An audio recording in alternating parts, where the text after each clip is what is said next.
Okay. Are we back? Oh my god. That is okay, looks like we're back. That took a bit.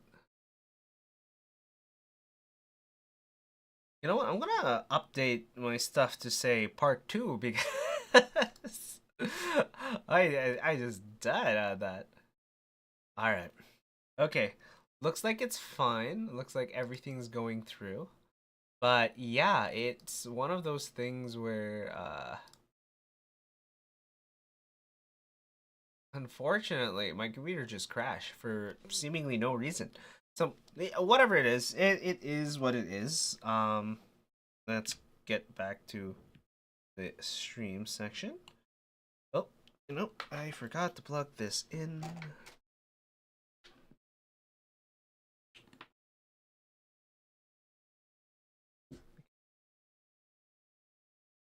Setting up. It's set up. Oh my god. No.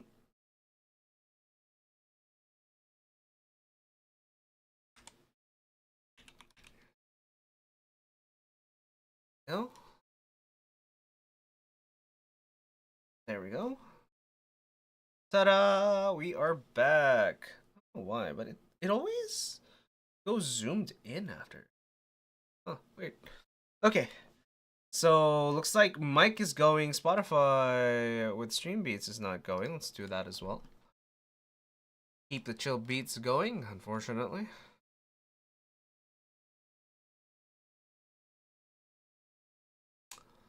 Where was it? There you go.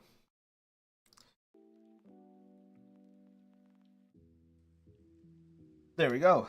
Alright, so we'll do 1, 2, 3. We'll do one more here. And we're gonna...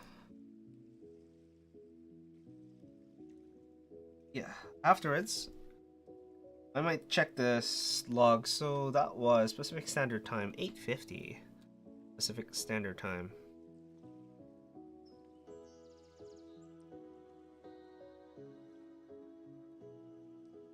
Alright. Gonna do this as simple. Get only the sides because we don't want anything other than that.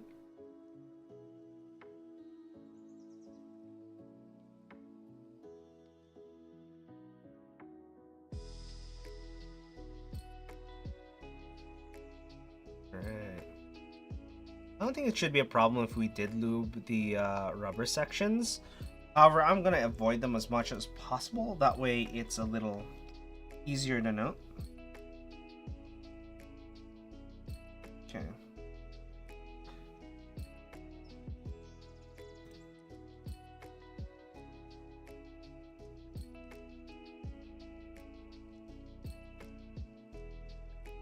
Actually, might have to lube that section first. Let's just lube this section first. We're gonna do a couple of these. We're gonna do 4.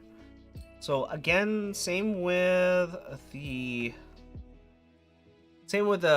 stems itself, the housing or the bottom housing. As you can see here, there's gonna be the section where it just bottoms out. You don't want to touch the bottom. You just want to touch the sides. That way you don't create a sticky section at the bottom. So as much as possible, just do the sides and then do the center where the shaft of the stem lands into the switch housing, bottom of the switch housing. The top of the switch housing you don't have to worry about as much, so you should be good there regardless. Oh dear. There we go. These guys. That in. That's good. Here. And get the orientation right. Boom. There you go.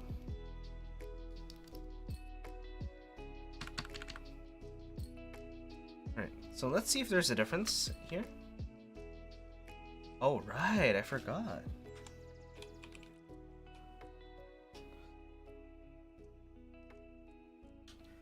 This back in.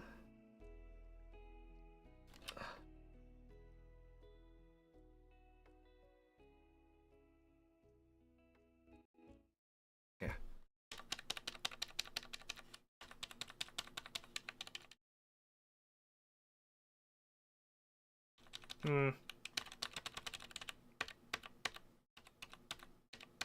don't know why. I think lubing them made them worse.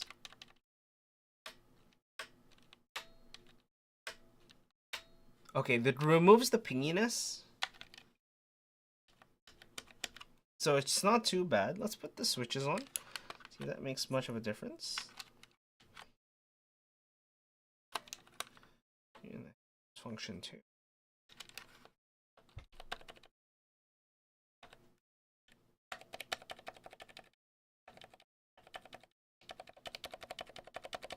Yeah, I have to do it right up there.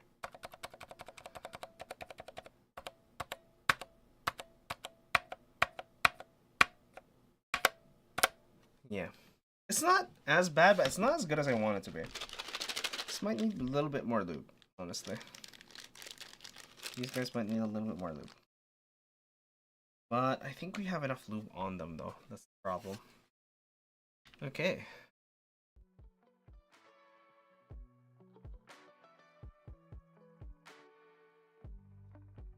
Alright, let's do a couple more of these. We need 2 more. We'll lube again. We're gonna lube the sides where the shaft contacts, where the stem contacts the bottom housing, and then the center stem. So center stem, I mean this section here, the big circle. So in the inside, the outside does not matter as much because that's where the already lubed springs are.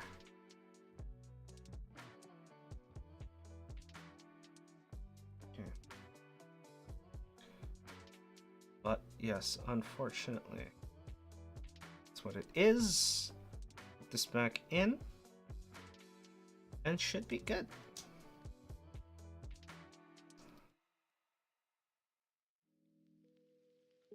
When the music stopped, I swear I thought that we had the same problem.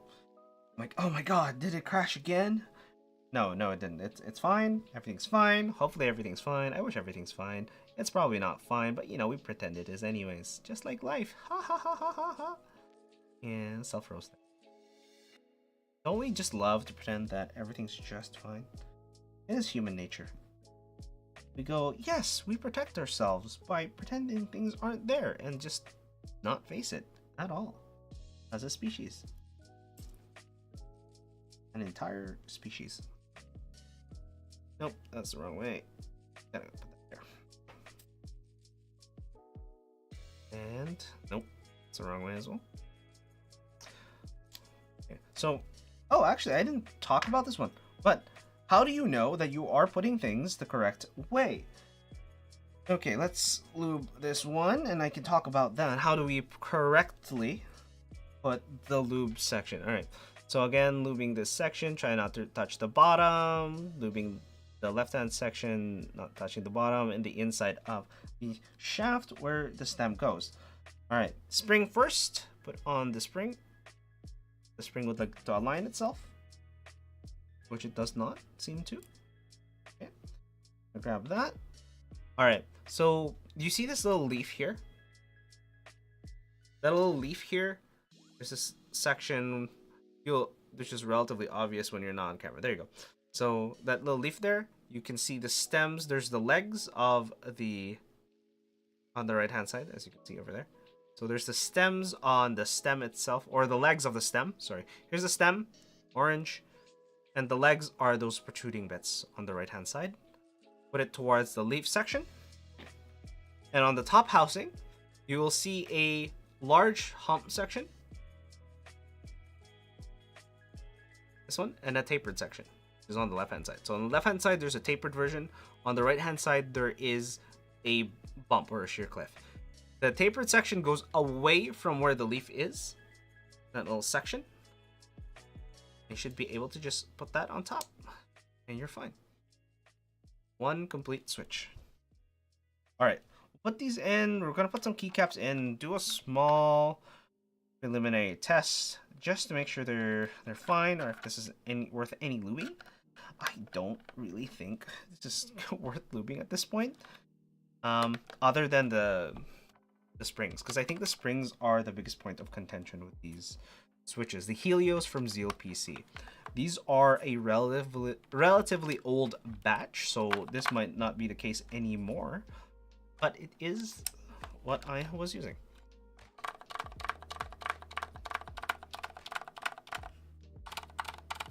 Yeah, you can hear that scratch.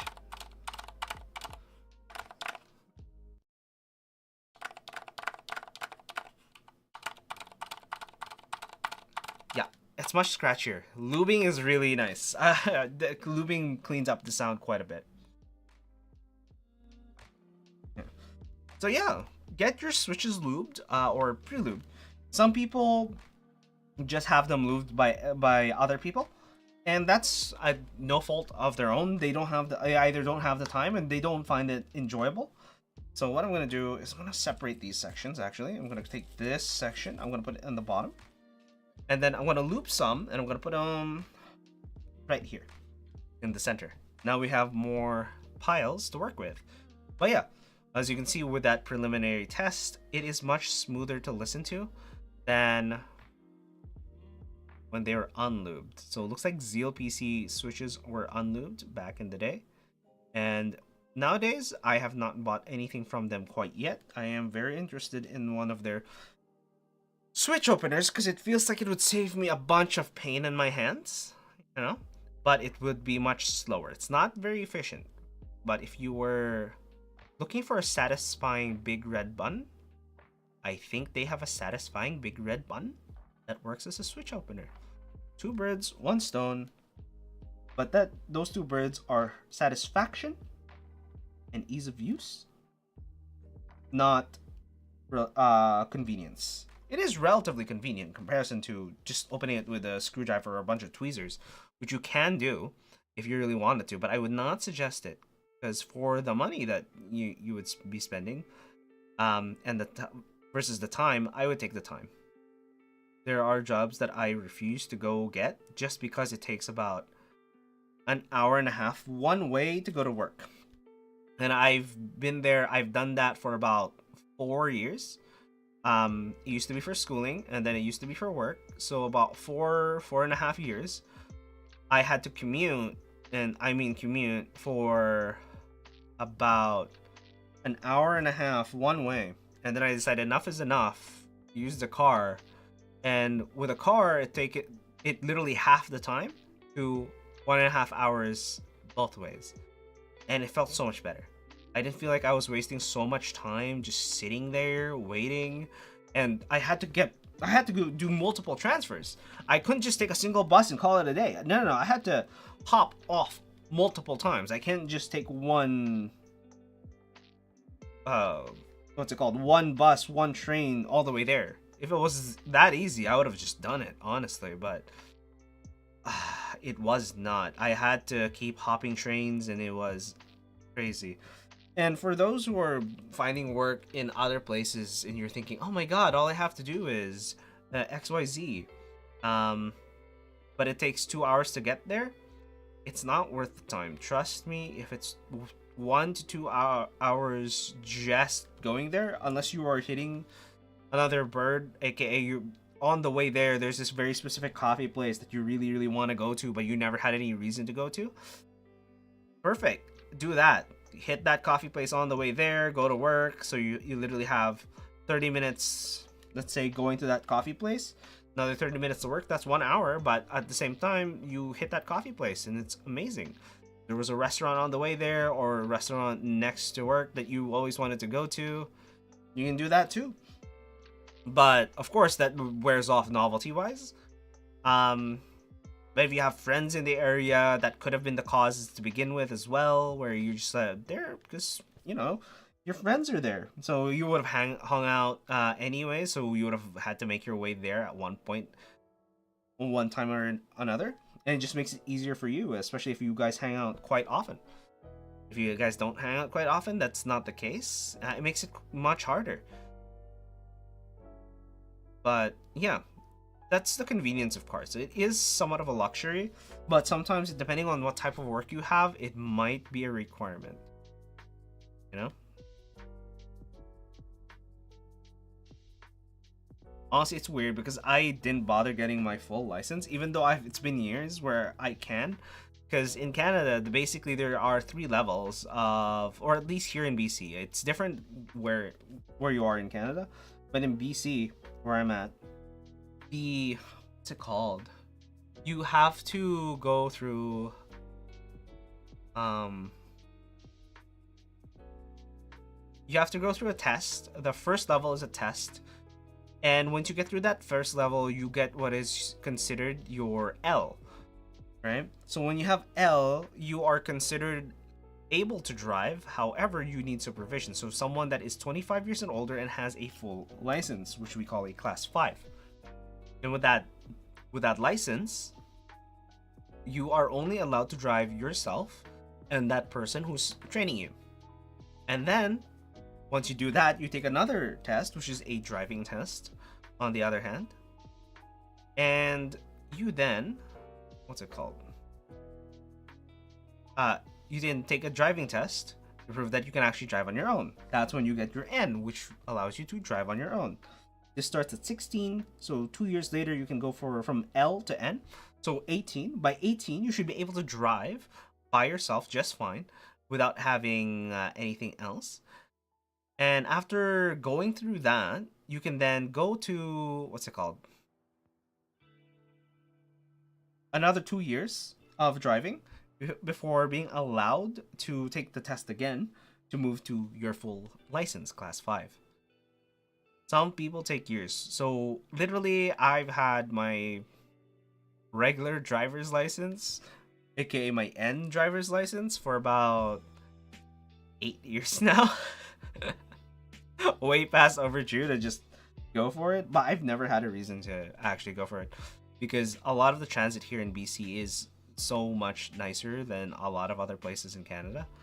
But at one point, you kind of just have to, because one, there's gas prices right now. Gas prices are going nuts right now. But gasoline specifically, not actual natural gas. Natural gas, so cheap. It is so goddamn cheap. But, yeah, sad part is I would be paying so much less for electricity right now if I didn't have to use the heater. Because what happened was my mother seems to have broken the, what's it called? The gas stove. Her last visit here. And it's sad. It's very sad. I'm saying, like, why? Why are you killing all our free stuff? It makes no sense. Not that she did it intentionally. It was just that there was no reason to do it. No reason to touch it. She was like, oh, you have to make it rest. I'm like, no. That can go on indefinitely. That doesn't have to rest. She treats... I don't know. She's a Karen. And she treats everything like it's a living human being, but in a bad way. You would think that's the thing. Oh, it gets tired after a while. It's called, fatigue. I understand that. However, these things are literally rated to run at those times. You have to give it a rest. I'm like, yes, we do give it a rest. We go to sleep too. Yeah, you do realize these things don't run 24/7. There are some things in my room that actually run 24/7. One of them being this computer, which is probably why it crashed at one point, because it's just kept working and working and working. And right now, I think it is getting a decent amount of rest, just because I don't have any... Well, it's not doing a lot of work, just because I don't have anything else open. Normally, I would have a bunch of stuff open in the background. But now it doesn't. It just has everything I would need for stream in the background. So there's that. And then later, it'll have to go through Apex and stream. So hopefully it's not gonna go crazy and it's not gonna hate me, but hopefully it's fine. I do hope, at least.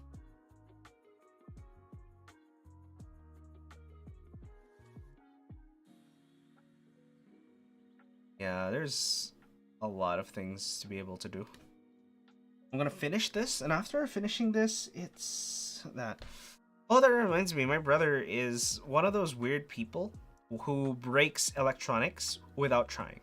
And by without trying, I mean you're using the computer normally, you're using the phone normally, you're using things normally. There is no reason for it to act the way it does, and yet it breaks. You know? I remember at one point my brother bought a Samsung phone, the newest at the time, S20, I think it was, and I kid you not, he dropped it for the first time with a full case and everything, case, glass protector, all that. He dropped it.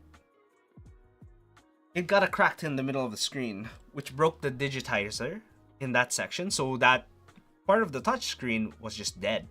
It would not respond whatsoever. And it's like, oh, it's fine. Like, I guess. It's literally a week old.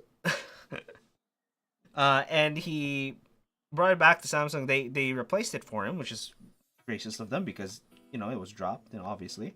And within 3 months afterwards, he drops it again. And the same thing happens. And the complete opposite side. It used to be on the left side, and then now it's on the right side, and you're like sitting there going, I don't even know how. He dropped it normally. He didn't drop like a crazy amount. But yeah, it's just the type of person he is. It's not even that he was clumsy at all. And even with the computer, I swear to God, he's using the computer normally, and he has issues. He broke his Wi-Fi card. Wi-Fi card. I don't know how that's possible. But for some reason, his Wi-Fi card would not want to connect to anything. Period. Like, it is just, I didn't want to connect to anything. I'm like, all right. I don't know what happened. It was basically what happened was, even after trying to troubleshoot it, I couldn't find driver issues. So I uninstalled, reinstalled drivers. No, wouldn't do anything. I went into the network settings and put an IP address, but no, it would not take an IP address. Didn't want to have an IP address. I tried to connect to the network once I got my own IP address. It says it connected. However, it doesn't want to talk to anything. So I'm sitting there going, I don't even know how you pull this off. How do you break it? To the point that even I can't fix it. And I normally fix these things as a job. This is not normal. Well, what is going on? So I figured, okay, maybe it's Windows. Maybe it's Windows settings. So I change Windows settings. I go in, I make sure everything's high performance, everything's gonna completely run. I make sure that the registry is not effed. I make sure that Windows is not effed. You know, check this, scan Windows, what's it called? File scanner? System file checker. I installed all the updates for Windows by going wired instead. But no, it would not. It just didn't want to go through. So I decided, you know what? You're not using Wi-Fi. You are using wired. I don't care if it looks ugly. You're gonna have a wire from your room all the way to the router. That way it was cheaper because I already had the wire. But yeah, no, that cost about 2 hours of my life that I'm not getting back, and the frustration of it just being broken, and I didn't want to pay for it. If I had an extra Wi-Fi card, I would have just attached it and see what happens, just to see if it was something to do with Windows settings. Because if 2 Wi-Fi cards don't work, it's Windows. If it's both the Wi-Fi card and the LAN cable, it's Windows. RJ45 jack, for those who don't know. It's Windows. And if it's one or the other, then it's the Wi-Fi card and or the jack. And we know what happened to jack. Poor jack got cut out for Wi-Fi and Bluetooth. And being an audio gear enthusiast, I hate it. I still hate it to this day. Bluetooth stuff works. However, it doesn't work as well as I want it to. I can't swap easily, and it's relatively unintuitive. I've had this problem with a lot of with a lot of Bluetooth headphones where they just disconnect and reconnect for seemingly no reason. Multiple phones, multiple tablets, different computers, they just go, nope, I'm not connecting. Why? I don't know. There are cutouts in audio, there's delays, there's glitches, and depending on which type of headset you're using, you connect to, for example, a Windows computer, your audio quality is much worse for some reason. And then you check you're on hands-free AG or like calling specific. And once you're on there, your audio quality that you're listening to is horrible. However, the quality of your mic is fine because you actually have a mic. And some things just don't. They just no, I'm not doing it with a mic. I don't care. The mic doesn't exist. Whatever.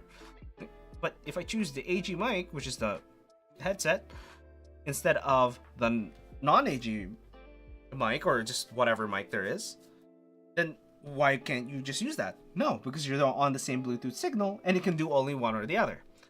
The Momentum does both.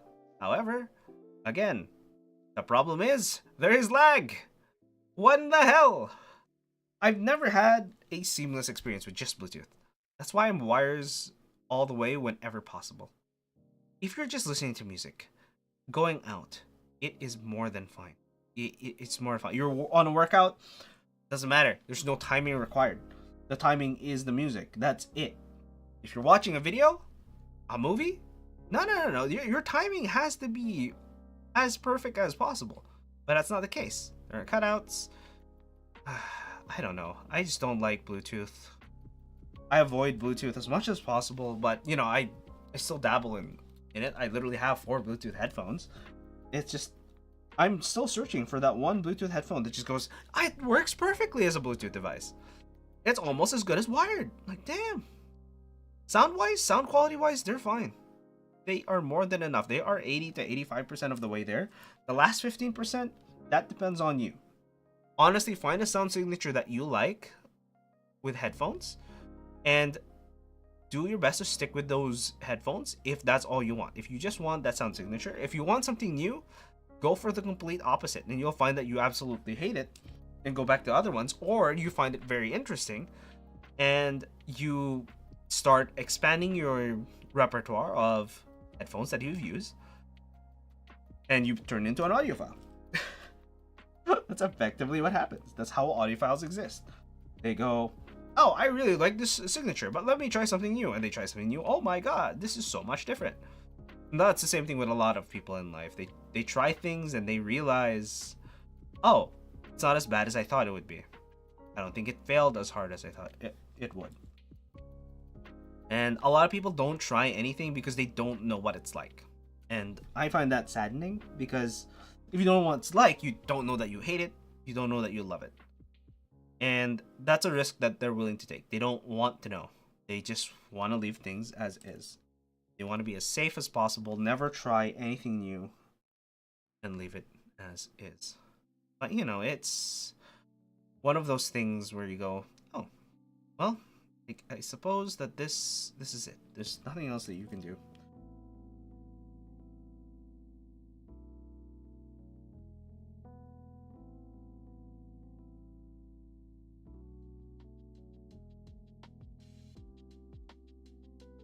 Okay, almost done. We just need 3 more.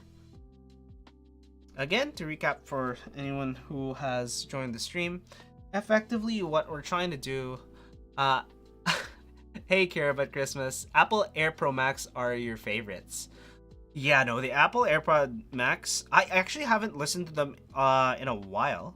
However, with the Apple AirPro Max, their noise canceling, it's kind of nice. I kind of like it. Their transparency mode is where it's at though. Their transparency mode, I kid you not, it's too nice. It brings up the levels of everything, and I think it has everything to do with the ear cups, their ear pads. It's one of those things where like, oh, because it lets sound in, but because of active noise canceling, they can go through. Yeah. Transparency is cool and weird. Actually, the Focal Baptiste, which is one of its other competitors on the high-end market, is one of the few ones that actually also sound really good in transparency mode. The problem is it boosts up all of the frequencies when it does so, so it sounds that everything is closer than it seems. But all of the voices, just the voices, are crystal clear and sounds normal until you go into a small room where, because it picks up the voices and elevates them a little, it sounds like there's echo. You can hear the tiniest bit of echo in a room. Yeah. You love it, but you feel like you're being teleported. I can't remember that because I remember trying them off of a friend's headset, and I Unfortunately, it's one of those things I can't remember off the bat of my head, on top of my head. Yeah, but I did remember it felt weird. You wish you got them in blue instead of honestly, people would trade you. I think some people have the same problem you're having, where they wish they got a specific color, and then they're like, oh man, I got black because it matches most of my stuff. Then I realize most of my stuff is actually blue and stuff. But you know, if you don't ask, no one will ever, you know, go for it. Yeah, exactly. You gotta go search. Yeah, who knows? You might actually get one, right? So there you go. Did I do these? Oh, right. I didn't do these. I forgot. I didn't do these sections. But yeah, let's go through this one here. Jeweler's Claw. Yeah. I've tried way too many headphones, as you can see in the back. Oh, hey there, Alicia. It's been a while. Yeah. Yeah, effectively we're lubing again. I think you were there in the last lube screen. It was the links. Yeah, the glorious links. Right now we're doing the silence on from Zeal PC Healios. And the reason for that is because I kind of want. Yeah, no, I only stream Mondays and Tuesdays for keyboard stuff. And then yeah, Mondays and Tuesdays for keyboard stuff, and then I do games on tomorrow and sometimes on Saturdays. So it is take a while. Yeah. It's an entire week before I get to keyboards again. But yeah, we were talking about headphones just earlier, and about the AirPod Maxes versus something like the Focal Bathys. Transparency mode is one of the best things I've heard on the AirPod Max, and the close second would be the Focal Bathys, because the Focal Bathys sounds very natural. However, it boosts all of the vocals up, so anything within the vocal range. If you go walk into a small room with a Focal Bathys, what will happen is it'll pick up even the echo of your of the voices. So it's quite disorientating. Yeah. Yeah. Boop, boop, boop. Have you been streaming recently, Alicia? Because I don't know, I've been trying to catch some of your streams, but I'm never online when you are. It seems like. Yeah, either that or I'm streaming by the time you're done. Yeah. Because I have a tab open. I think I did hit follow. I don't remember. And there's no VODs up, so I can give it a watch and see if it's something I would normally join in.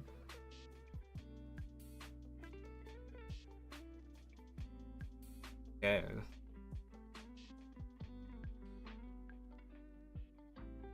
Yeah. But yeah, lubing these switches because they are silence, they are quite. They're a little more annoying because I can't just brush over them. I did try on, I think, one of them where I would brush over the little rubber nubs. Oh, no. There, the little white rubber nubs. But they turned them a little too sticky for my liking. So I have to try and avoid them while lubing the switches. Yeah. Oh, you don't have a designated schedule. Okay, I see. Yeah. I try to do keyboard streams or something related to keyboards on, yeah, Monday, Tuesdays. That way it is some sort of a schedule, but it's relatively loose form. And mostly because I need to do something regarding keyboards. Okay. But yeah, I find these a little more annoying than just regular switches, because with regular switches I just go right over them. So this takes a little bit of a while in comparison. Okay. But, you know, a lot of people, I turns out, apparently, I don't really like linear switches, or my brain doesn't seem to agree with linear switches. Because every time I go through to linear switches, my words per minute drops in between 10 to 30. So, despite me using linear switches right now, I think it's just one of my only silent switches that I use. So, yeah, no, it turns out if you don't try things, you don't know that you don't like them, and or they do specific things to your brain that says no. But I'll get used to them because I kind of have to. Where I kind of want to review stuff like this, and I do review stuff like this. I have Glorious Links already written out. However, I haven't filmed it yet because the next video I'm gonna make is regarding desk setups and how to make them to your liking for either gaming or productivity, whichever focus you're going for. And I find that a lot of people don't think about the desk. They always think about, oh, what computer am I going to put on top of it? But the desk space is much, how do you say it? Much more important.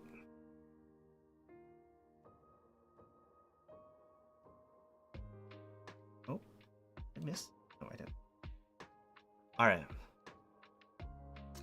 Got some silent switches recently, but you actually like the ones you got. Which switches are those? Did you guys build them today or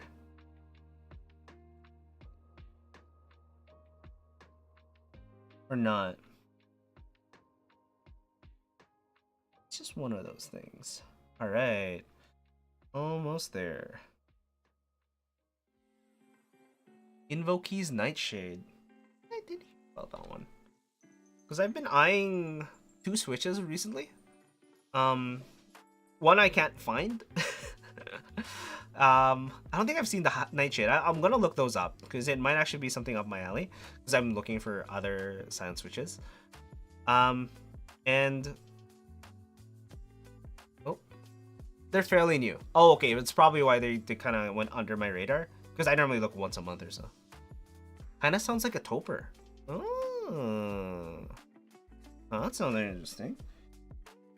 It's one of the other things I kind of want to get into, like the toper keyboards. I just don't have the money right now. It's a thing. But if I could ever try them out, I know there are about key meetups, and I kind of want to go to one, but at the same time, I wouldn't know what to do there. That's how I feel. But till I go, I wouldn't know whether I wouldn't know what to do there or go through with it. Sounds like a toper. But yeah, Topper, one of those things where I'm curious, but not curious enough to just jump the boat and go for it. And yeah, the 2 silent switches that I'm going for or looking for is the Haimu Heartbeat, I think it's called. It's one of the Haimu silent switches because they have this weird leg on them that silences it and also has holes in the bottom that apparently helps with silencing it. Which is, honestly, I would have never thought would be a thing. I didn't think that would affect the sound that much or silent it in any capacity, but apparently it does. So the Haimus and the Blue Macaws, just because they look colorful. Nothing to do with anything about the Switch. I just saw it called the Silent Macaws, and I went, nah, I don't think macaws are silent. That's just funny. So I want it just because the name is funny. No other reason.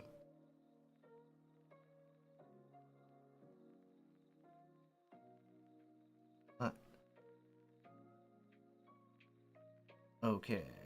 But yeah. I think, yeah, all of my switches that are silent, other than the relatively quiet links, they're all Zeal PCs.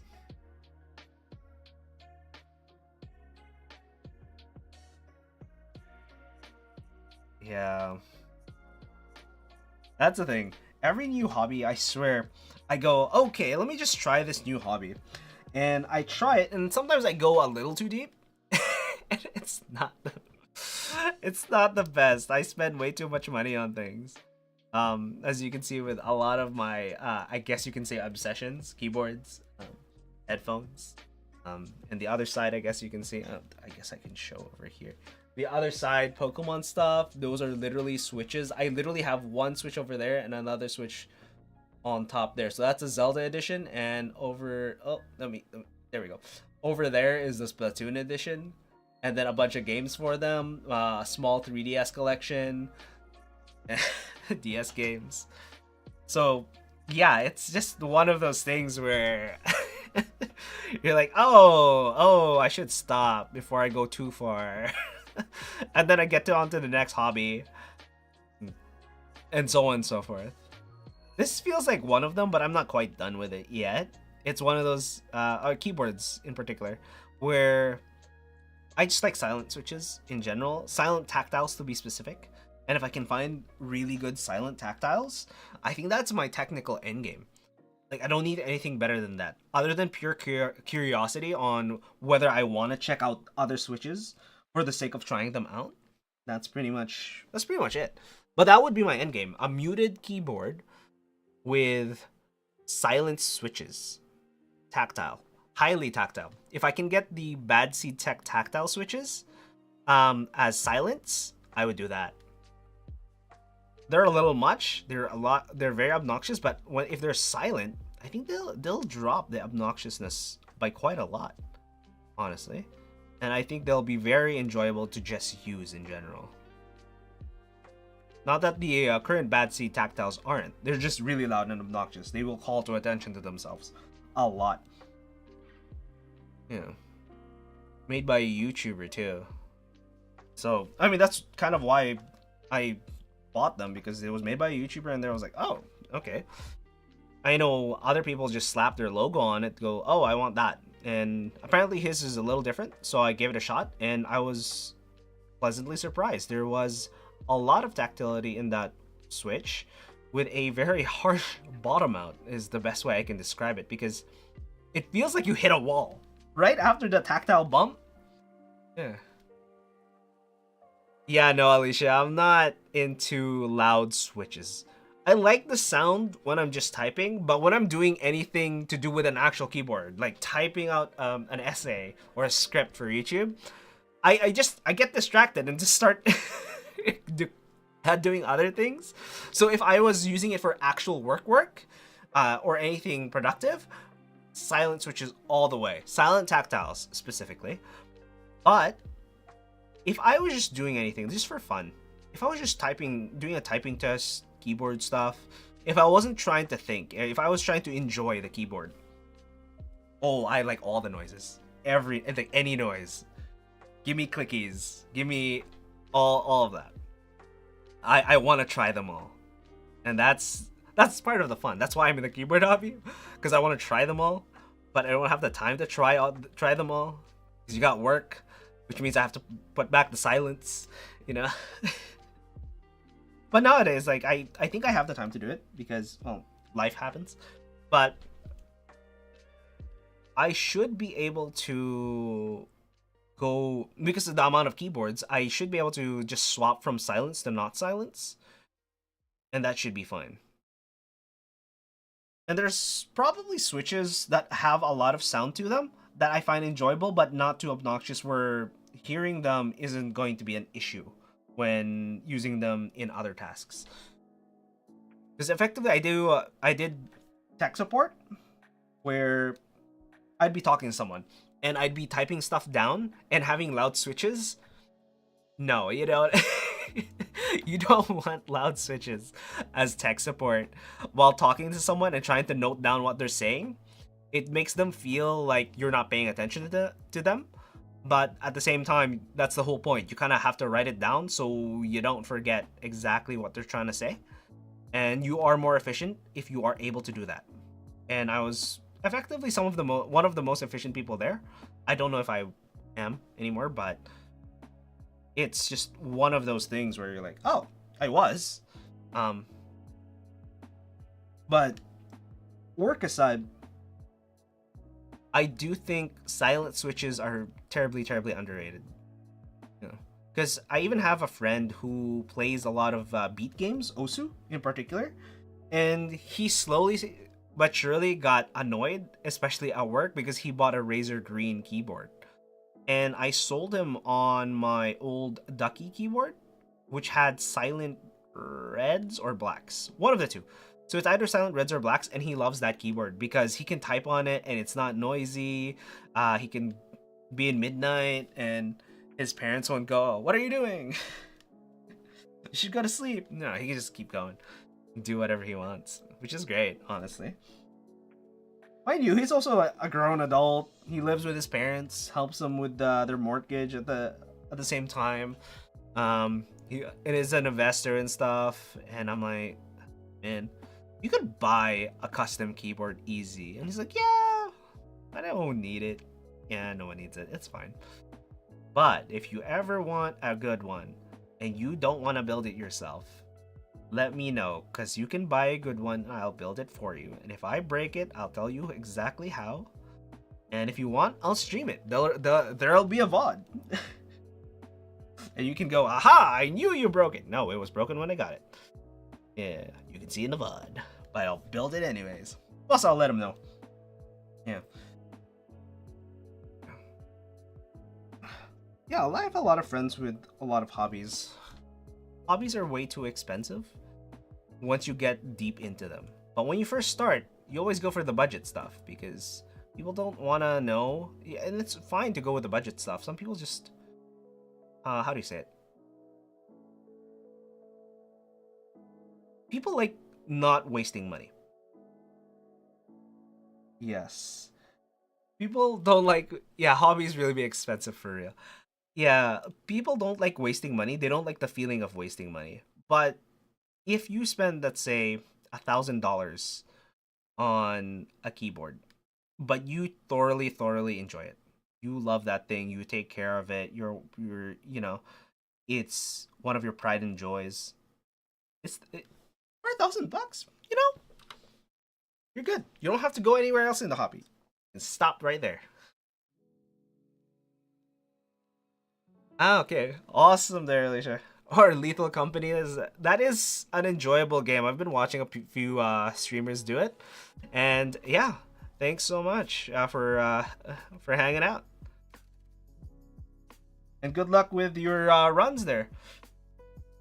Yeah, be a good asset to the company.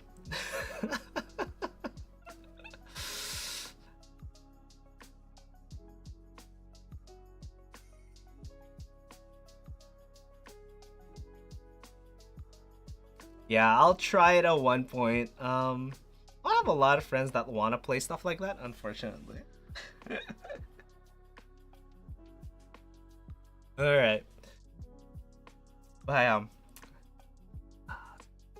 a lot of people are thinking that hobbies are always expensive, but always when you get in, you can start with a budget, and some people dive into the mid range, and I think, depending on the hobby, diving on the budget end, but spending as much as a mid-range, aka you spend to just explore the budget end and find as many ways to use the budget end as much as possible just to enjoy what you want, then you can fine-tune exactly where you want to go on the high end.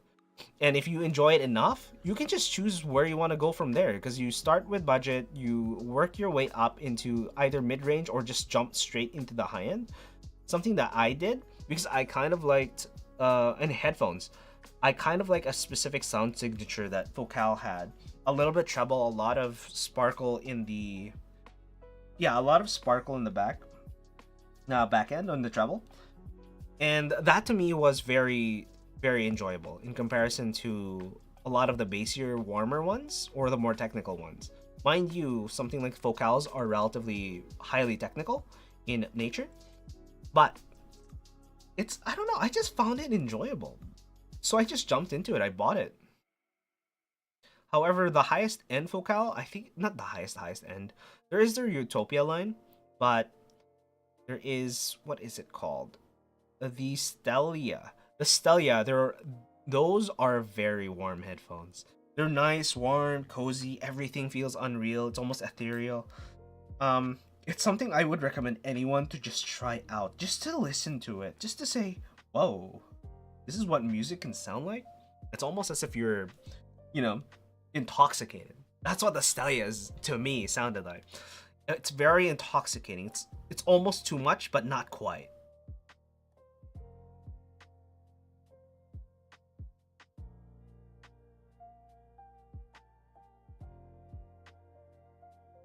So yeah, any hobby. And even here, mechanical keyboards, there are so many good budget switches. You don't have to jump into something like Gateron Oil Kings, which is the one I've been eyeing for quite a bit. There are also, for example, the Gateron Milky Yellows, which is good. You can just take some reds, regular Cherry MX reds, and remove them, or open them and lube them yourself. There's another way to do it. So it's relatively on the cheap end. There's also, I think, the new ACO switches, which apparently are pretty good. And I think their manufacturer was TTC. TTC was, or is, one of the few that has really good lube switches. I've had the ability to try their silver switches, and no, they make the MX silvers sound or feel very scratchy in comparison. Not that they were scratchy to begin with, they had some scratchiness to them. But compared to the TTC silvers, no, that those are so much smoother in comparison. But you know, it's preference. Like even MX Browns, I can tell that there's a tactile bump now. Even though I've went and tried other things, it does feel, just because I type really, really hard on the switches, it does feel like I'm going past them quite fast. However, if you are a light typist, you will feel the Cherry MX Brown switches quite well. So, depends on how you type, which affects the way you feel a switch. The heavier your hand, the more tactile you have to be able to perceive the tactility of a switch.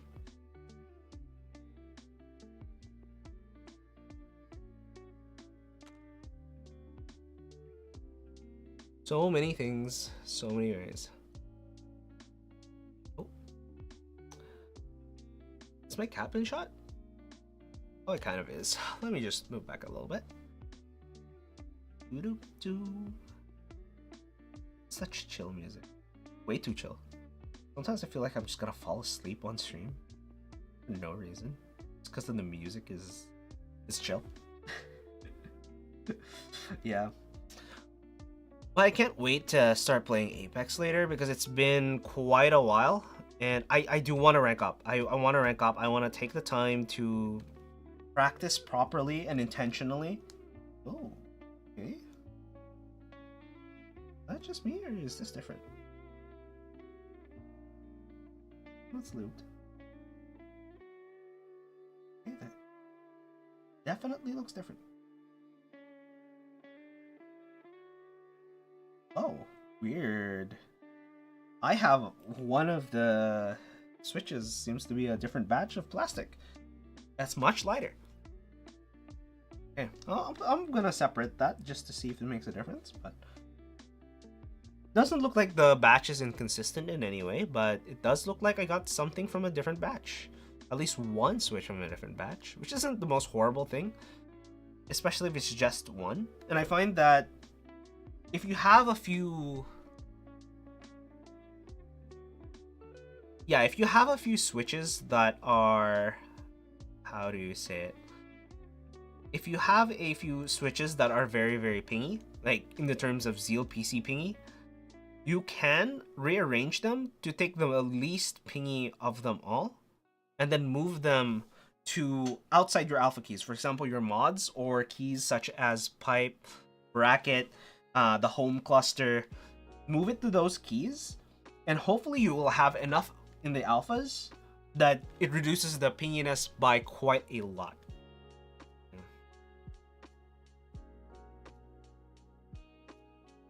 I really should have a stream schedule set up now I'm thinking about it. I should put it in stream schedule, see if that makes a difference. But yeah, gonna try to be doing a lot of things in the keyboard space. However, the problem is my brain just doesn't want to let go of the rest of the other stuff. So I did a mouse review quite recently on the G303. And that's doing relatively, oh my god. Let me just lube this invisible stem. It did relatively well for the performance in comparison to my other videos. However, it's one of those few things where I go, oh wow, it's doing well. The first 24 hours it was doing horribly. I didn't change anything. I had faith in the video was gonna be fine. But a lot of my videos just kind of die recently. They hit a good first 24 hours and then they just drop off like a cliff. And I'm hoping in between, for example, where was I thinking? And I'm hoping at one point, because my content is consistent in its terms of quality, that I can finally get a groove and actually get once a week. It doesn't feel like I'm going to be able to get once a week, unfortunately. However, I can just keep going and going indefinitely. And I'm just refining processes at the moment. And I think that's part of it. For example, what I'm doing here, right? You guys did see me. I would move things to very specific places. That way it makes it easier. So when I split a switch, I know I'm going to move this way once the cap is off. Therefore, if I do this and let go versus move here, now I have to lift my hand and then drop the top housing over here and then grab the switch and then move the bottom housing away. But when I move the bottom housing away, I normally drop it forward, as you can see. So it makes it easier if you have your processes to go with how you feel is normal. If your brain normally just throws it this way, through the top housing this way, then I would have put the top housing to the left instead of the right. So it's more, don't try to follow exactly what I do, but what feels the most comfortable when you do it. Because if you do that, you'll just do things faster because your brain just automatically does it because you're more comfortable doing it. Versus when you try to follow someone else's advice, specifically to a T, it might not fit you because your brainwaves are different from theirs.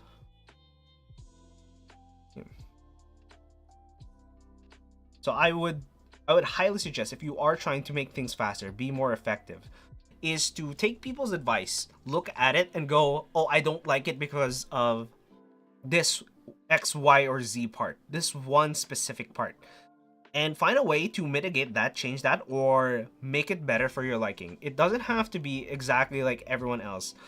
Guys like Matt Diavella, Tom Frank, and guys like that, yeah, sure, follow their advice. Alex Hermosi, yeah, follow their advice. Just don't follow it blindly. Understand why the advice works, and if it doesn't work for you, make the changes so that it will work for you. Instead of just be, oh, let me just do this one thing in specific because someone said I should do it and it will be exactly why I'll be successful. You won't be successful simply following everyone else's footprints. Specifically. Especially if, for example, with the footprint thing, if you follow someone else's footprints, you look at the line in the sand and it's going somewhere you don't want to be. Why are you following their footprints?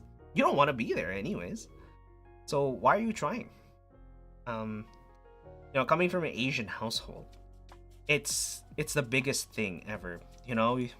It's basically a life checklist where, oh, you go to school. After school, guess what you're doing?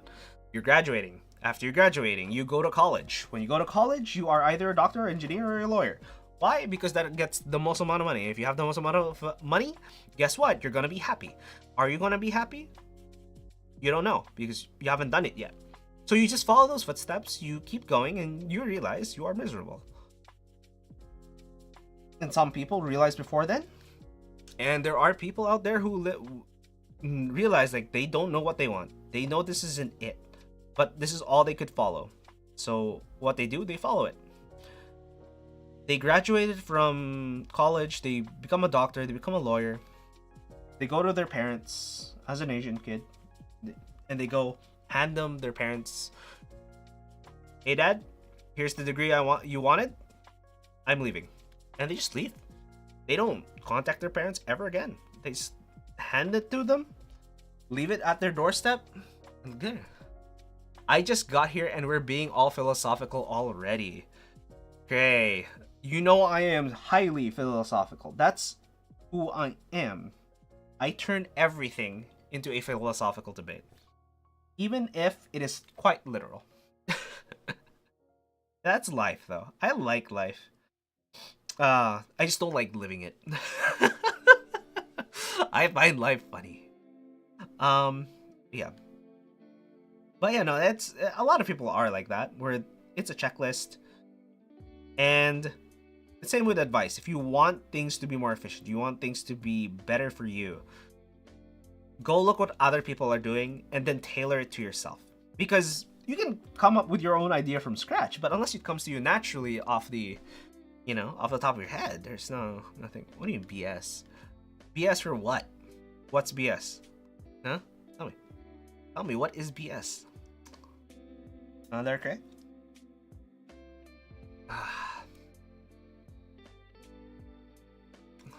Oh yeah, no, life is BS though. I will admit. I will admit. Life, I believe, is not worth living, but I live it anyways because sometimes you can see other people and you see their life is also not worth living, and you just feel a little hee hee ha ha. So that's funny. I wouldn't apply that advice to everyone else, but it's one of the few things I kind of do.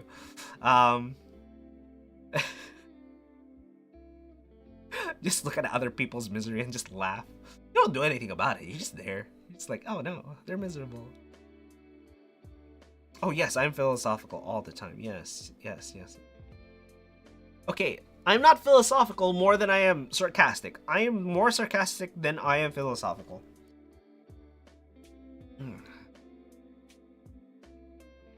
There are times where I am sarcastic.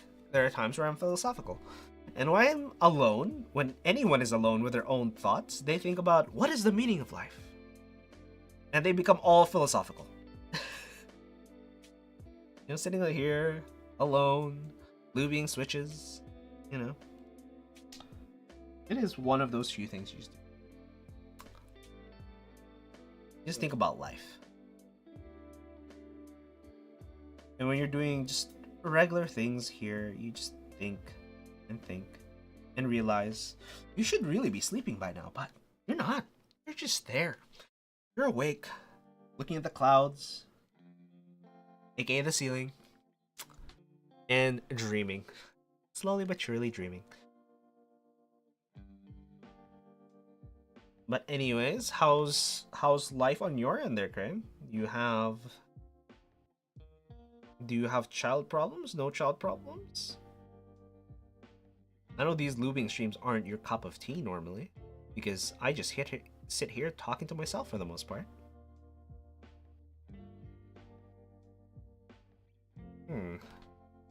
There we go.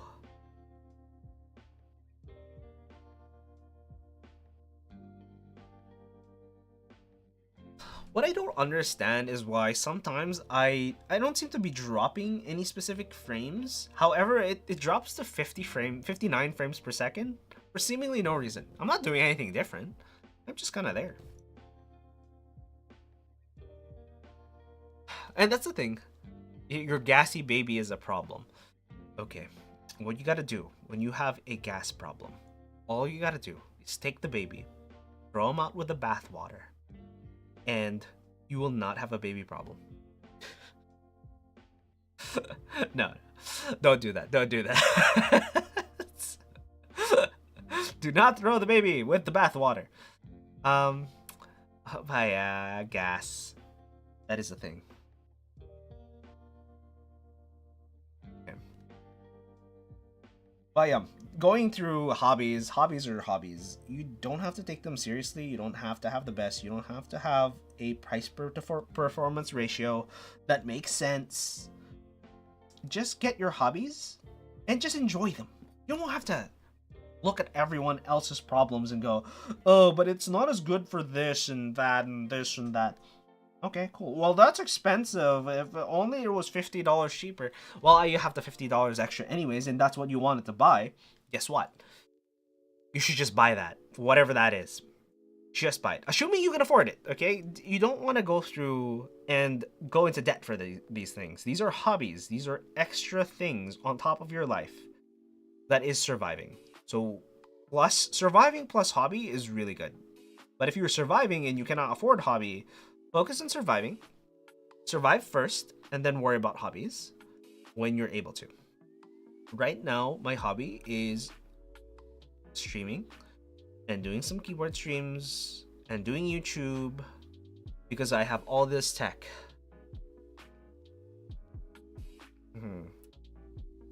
All right, okay. Throw away something that was so difficult to make and push out. Here's the thing. It's called the lost. Oh, what the fallacy is? I forgot the name of fallacy. It is called the sunk cost fallacy. That's what it is. Okay. Sunk cost fallacy is literally a fallacy that if you put so much time and effort into doing a thing, it's not worth throwing away. Sometimes, despite all that effort, it is something worth throwing away. And you don't know that because you didn't have enough time yet with the baby. But when it comes to stuff like hobbies, just throw them away. You can come back to it later. Babies, on the other hand, that's not a hobby, that's a lifestyle. That is permanent. Because that's gonna be stuck in your head forever, regardless if you push them out or not. That is a life that you have affected just by either giving them up or not. Some people do well with those though. They just, go, oh, I can't afford to be with this baby. This baby's better off with someone else. And they let them have him. Yeah, but sometimes that's the push some people need. One change in their life, something that they really truly care about, even though it is mostly just hormones. Something they truly care about, no, they'll push through life.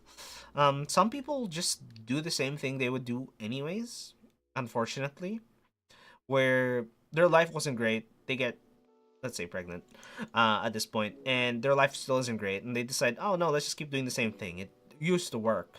Well, you have a child on top of what used to work, and that's not working anymore. So I think it's time for a change of pace. But some people just don't want to do that. Why? Because they find a lot of comfort in the things that they do and what they used to do in the past. A lot of it is nostalgia. I remember back then all I had to do was this and life was great. Times change, unfortunately. Right now we're dealing with a lot of inflation. A lot of the stuff that I used to buy, a lot of the restaurants I used to go to. I remember a drink being about $3 for bubble tea. Right now, bubble tea is almost $7. 1.2 times it was before. And that sounds ridiculous. Oh, 2.1 times it was before, not 1.2. And it sounds ridiculous, but that's the world we're living in, unfortunately. Some people find that their time is worth more, so they start doing stuff like gardening and whatnot, and they find ways to make it viable for themselves to be able to eat and feed themselves without monetary value, right? So the cost to them is time, and the time cost to them and time and effort cost to them isn't different. However, the time cost with the work people are doing is different from the time cost for people who make these products or even agriculture items, right? These commodities is what they call it, I guess. So the requirements or the money that it costs to do that is increasing, but at a different rate, we are getting paid less or more because the work that we're doing is getting easier and easier. Therefore, it doesn't require as much people, or there's a total addressable market of people to be able to fill that role. In other words, something like AI. AI has a huge potential to sweep across all countries and change everything. Anything that is basically menial input tasks can suddenly be destroyed.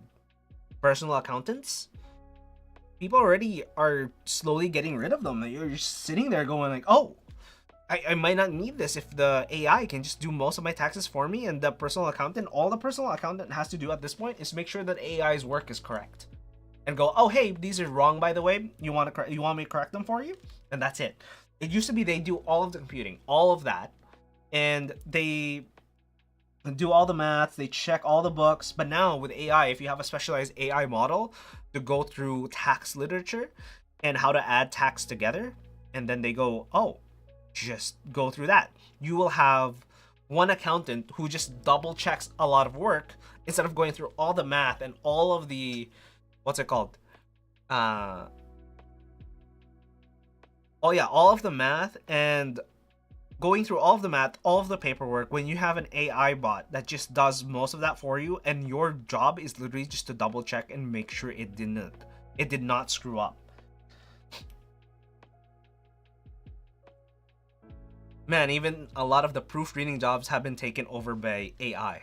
Well, yeah, because you need one guy for the same task. Proofread? Yeah, AI will proofread it for you and go, hey, by the way, these things are wrong. And you just read it, and once you read it, and you're like, oh, that's good, and you go. You're done. The client themselves can just send it through AI and take it and go, oh, and proofread it themselves.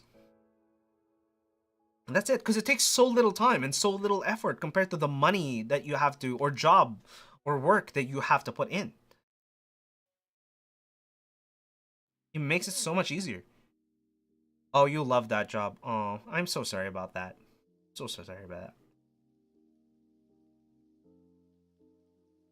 I mean, I'm pretty sure there's gonna be jobs similar to that. I think there is one job. It probably will get hit by AI, but I think it still requires some sort of proofreading. But it's similar job where they take a lot of scientific papers, and your job is to translate it into easily decodable language, or normal Joe English, so to speak, so that it will be easily digestible by a lot of people. So for, let's say, turning scientific papers to something digestible into magazine readers. They don't know what certain words are. Sternum. People know what a sternum is, but they kind of just say chest, right? So you just say chest. It's easier, makes it nice. That's what you did.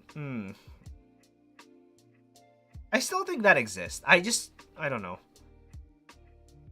It might be gone. I'm so sorry, but it is what it is, unfortunately.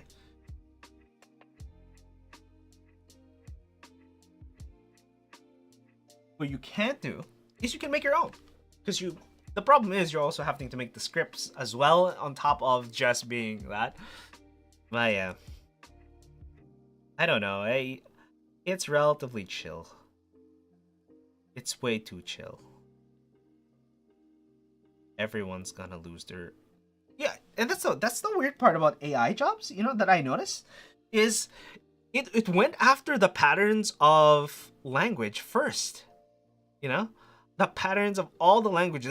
It collated that and went, oh yeah, this is the patterns of most languages. This is what 90% of the people do. And it was so easy to get to that point in comparison.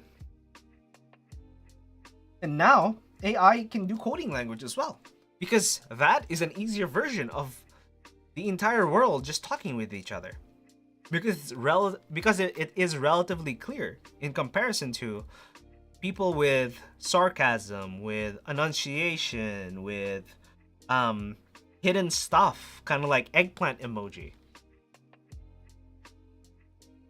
Peach. Finger doing like this, and like that's way more complex than a computer that says, if this equals that, make sure gate number 1 is open. That is it. The only reason it's complex is you're describing a complex system in words instead of showing it. That's why it's complex. That's why it's annoying to deal with. That's why it needed people, because they can figure this out. They thought about it and went, oh yeah, that makes sense.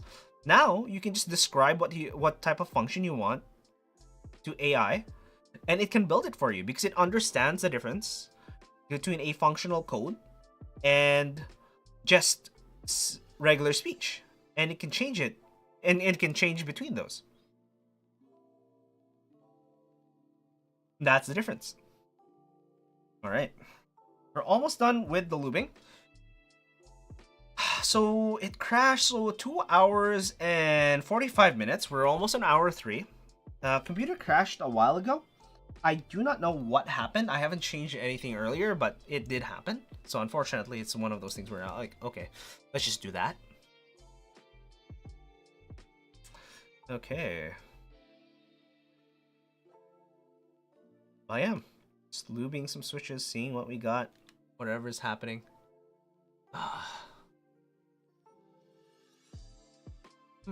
That's weird.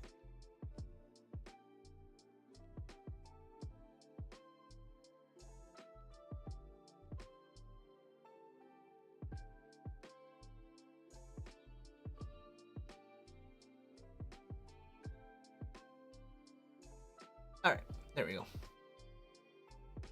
Yeah. So, what was I talking about? I actually forgot. Yeah, AI and their advancements in language. A lot of languages are just fodder for this, for AI. I mean, it's called a large language learning model, so it does make sense. But yeah, I'm just hoping a lot of those things, for example, you know, the voice assistants that are currently on the market, they can do much more complex items. And one of the things that I don't like are stuff like smart locks. I think smart locks are a dumb idea. Think about it. All you have to do is go, hey, assistant of some sort, can you open the door? And if you can activate that from the outside, you just have free reign of someone's home. It's a horrible idea. Why? Why would you do that to yourself? Gosh. So no, I think stuff like smart locks are a horrible idea, you know? So do not. And also, if at one point we can create, and it is technically possible with high-end computers right now, you can create a local model of the AI or large language learning model.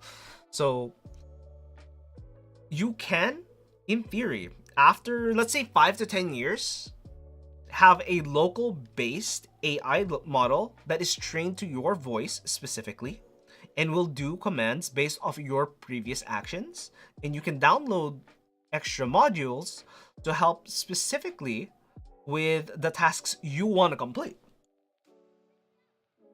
And that would be amazing. That'd be great. But you know, it's here or there, you know, I'm not too sure whether that's gonna be the case or not. But yeah. And I don't know. What are the machines? Not that it's because I'm lubing switches right now. I'll change topic a little bit here.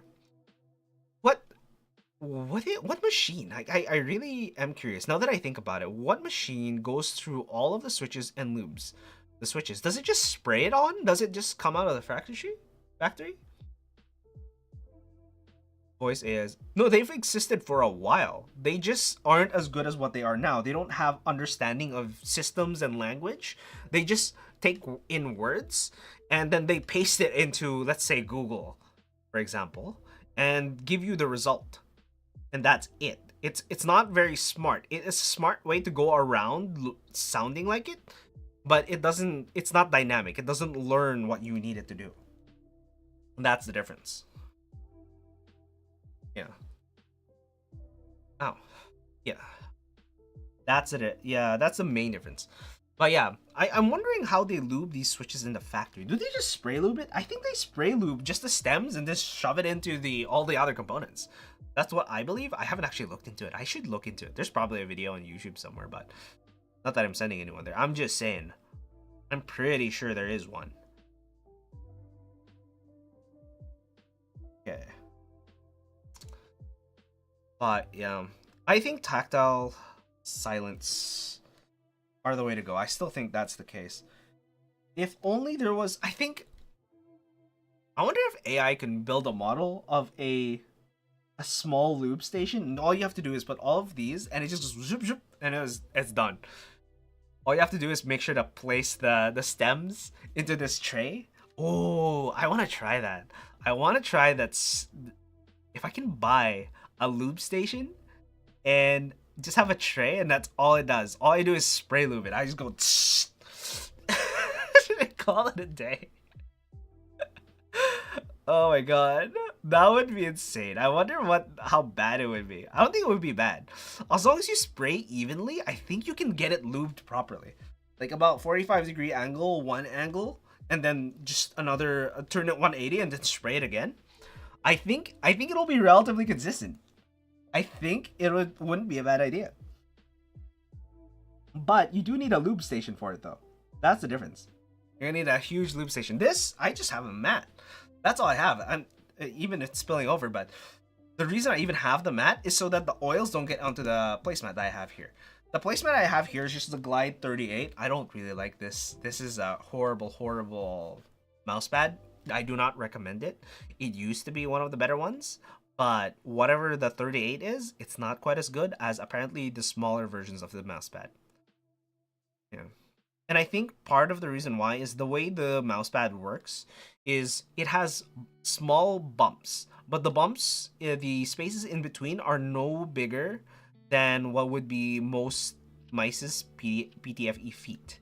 So, in theory, you would have less friction simply because you have less contact with the mousing surface, simply because there's a large gaps in between.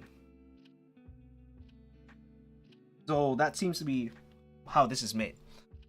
I don't like it, but what it's really good at is, for the most part, staying in place. That's one of the few things. It doesn't stay in place as well as something that sticks to the table, but it stays in place well enough.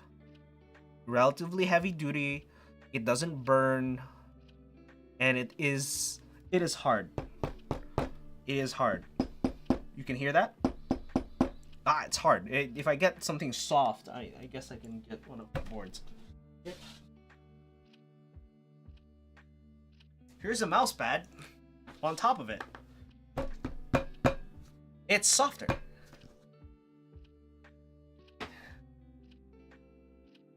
So yeah, it's a hard and relatively, it's silicone. I don't know what it is. It's some sort of silicone padding, but I don't know. I kind of like it in terms of just being a desk mat. I could eat food on this desk mat. In terms of being a mouse pad, don't bother with the Glide. But if that's what you want it for, if you want it for that specific reason, this is the best one that you can get. It's relatively easy to clean.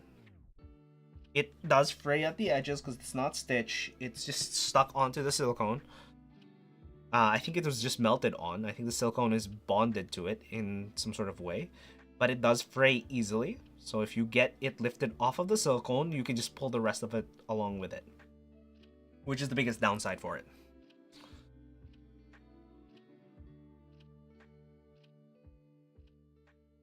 And honestly, I don't hate it. Like I said.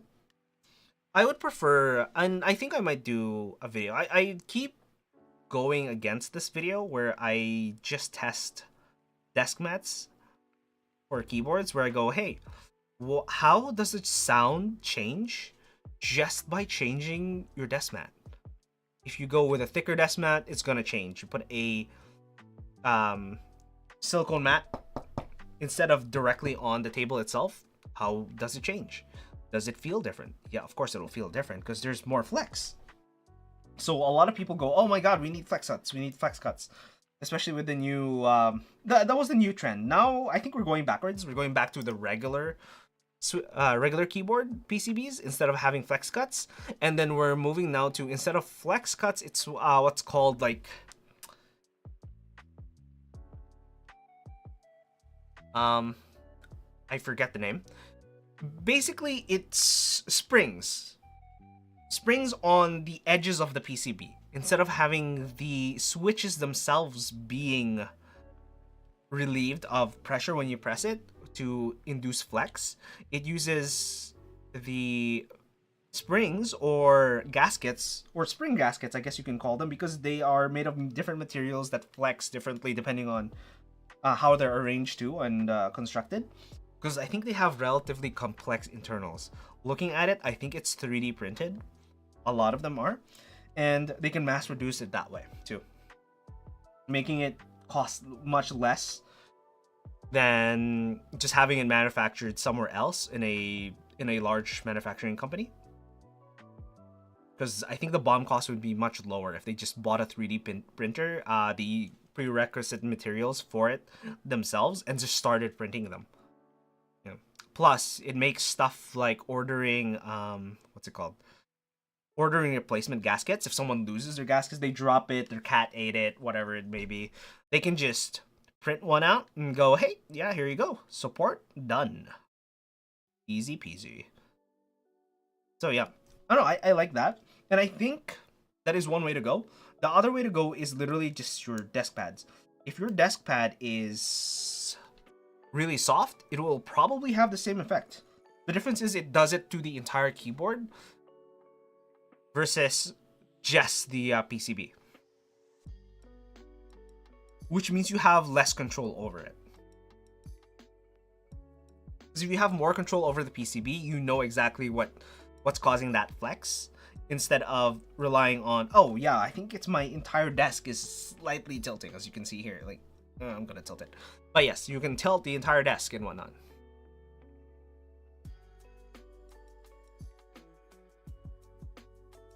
But I don't know, but who is the person who made the keyb mat? I think there was someone who made the keyb mat at one point, and that's what they go for. They just put it exactly underneath the keyboard. It's the size of a 65% for some keyb mats. Sorry. And that was a good idea. I think it's a good idea, honestly. Keyb mat. I don't know why someone didn't think of it before. And then they have different materials. I think most of it is just felt with rubber silicone nubs in the bottom instead of just a full silicone bottom. And I think the nubs are exactly why it's better, because a lot of the sound leaks through and has to bounce back, and allows for better cushioning of a better cushioning of the switches. Okay, looks like I'm done with all of the lubing. I do believe that I did say I think these need a little bit more lube. I'm gonna put a little bit here. I'm gonna throw these back in and give them a nice shake. Make more maracas, because I do believe they need a little more lube. I'm gonna keep these as is. That's fine. I don't think 3 switches that are slightly less lubed than the rest of the switches is gonna be a big problem. But then again, I've been wrong in the past. Oh, that is the thing. Yeah, this is the easiest way to lube springs. Just go there, and some of them just go spray lube, and I think a lot of them like the lighter versions of the lube. Right now, all I'm doing is everything Krytox 205 grade 0, because that's what I have, and it's the easiest thing to have access to. You don't have to do anything special. Yeah, and you don't have to worry about mixing lubes too much. You have to go one to the other, and then this, and then that, and just... Oh, I don't want to get my fingers too dirty. Oh, there we are. Yeah, so like I said previously, just have our processes in place so that you can deal with things that you're doing. Now that that's done, we can put this away. As you can see, there you go. This little baggie. Oh, right. We don't need the switch opener as well, so we're gonna put that away too. Alright. Put them all in the same bag. There we go. Now you can't lose them. It's very easy to not lose them.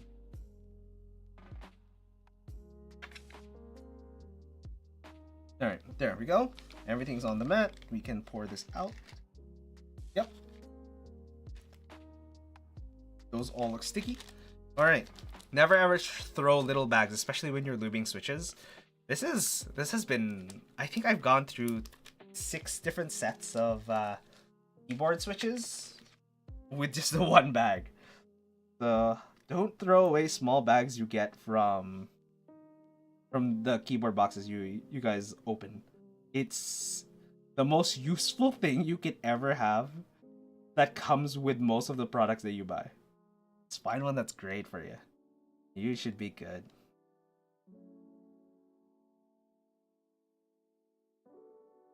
But looks like we are at the hour 30 mark of part 2 of this stream because like my computer crashed. If anyone has water, go get some water right now. One sip is all it takes. Always hydrate. Speaking of which, I probably should hydrate myself. I will separate most of these springs and then I'll hydrate with you guys. How's that?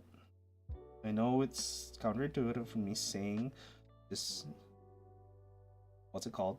Hydrate yourselves. I don't know. Later.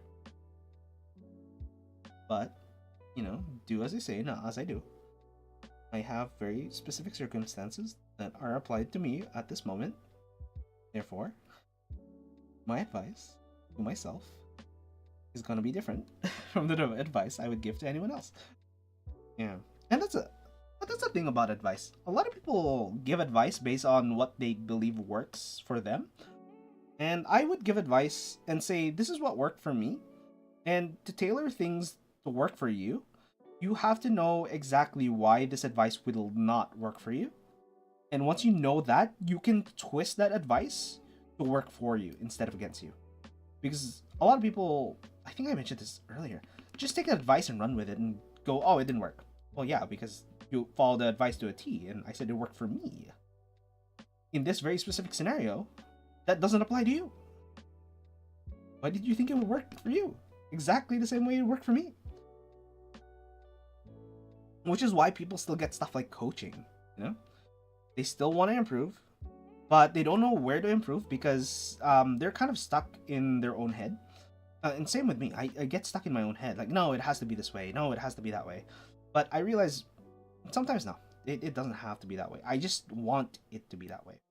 And if I accept that I want it to be that way, I can go and do something else, do that specific thing, and say, yes, that's what I'm going to do to be successful and succeed in that specific field. However, if I want to do the thing I want, I'll do that on the side. I'll do it on my own time and make sure that I'm not in everyone else's way. Kind of thing.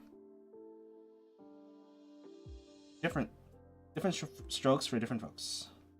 So whenever you hear advice, find the way it will fail in your line of work or your line of thinking and fix it.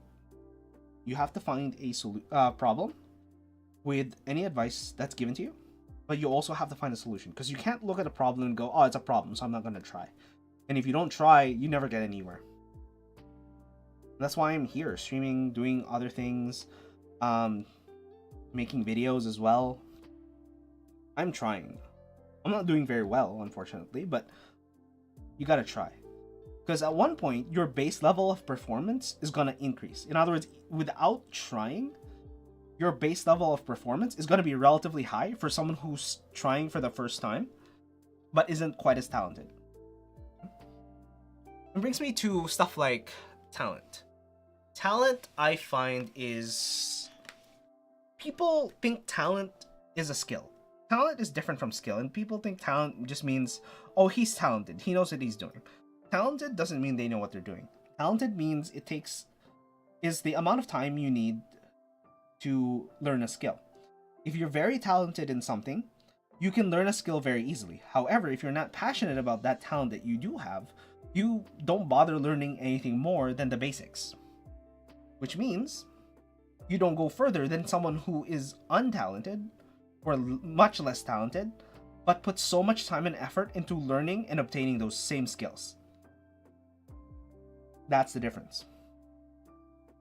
And it's the same reason why a lot of people go, oh my god, why do Filipinos have great singing voices? Well, from a young age, they've been in parties and all they do is sing, drink beer, drink alcohol, and it's horrible, but at the same time, all they do is sing to each other, to themselves, and yeah, if you grew up in that environment and you were forced to sing all the time, you would be singing.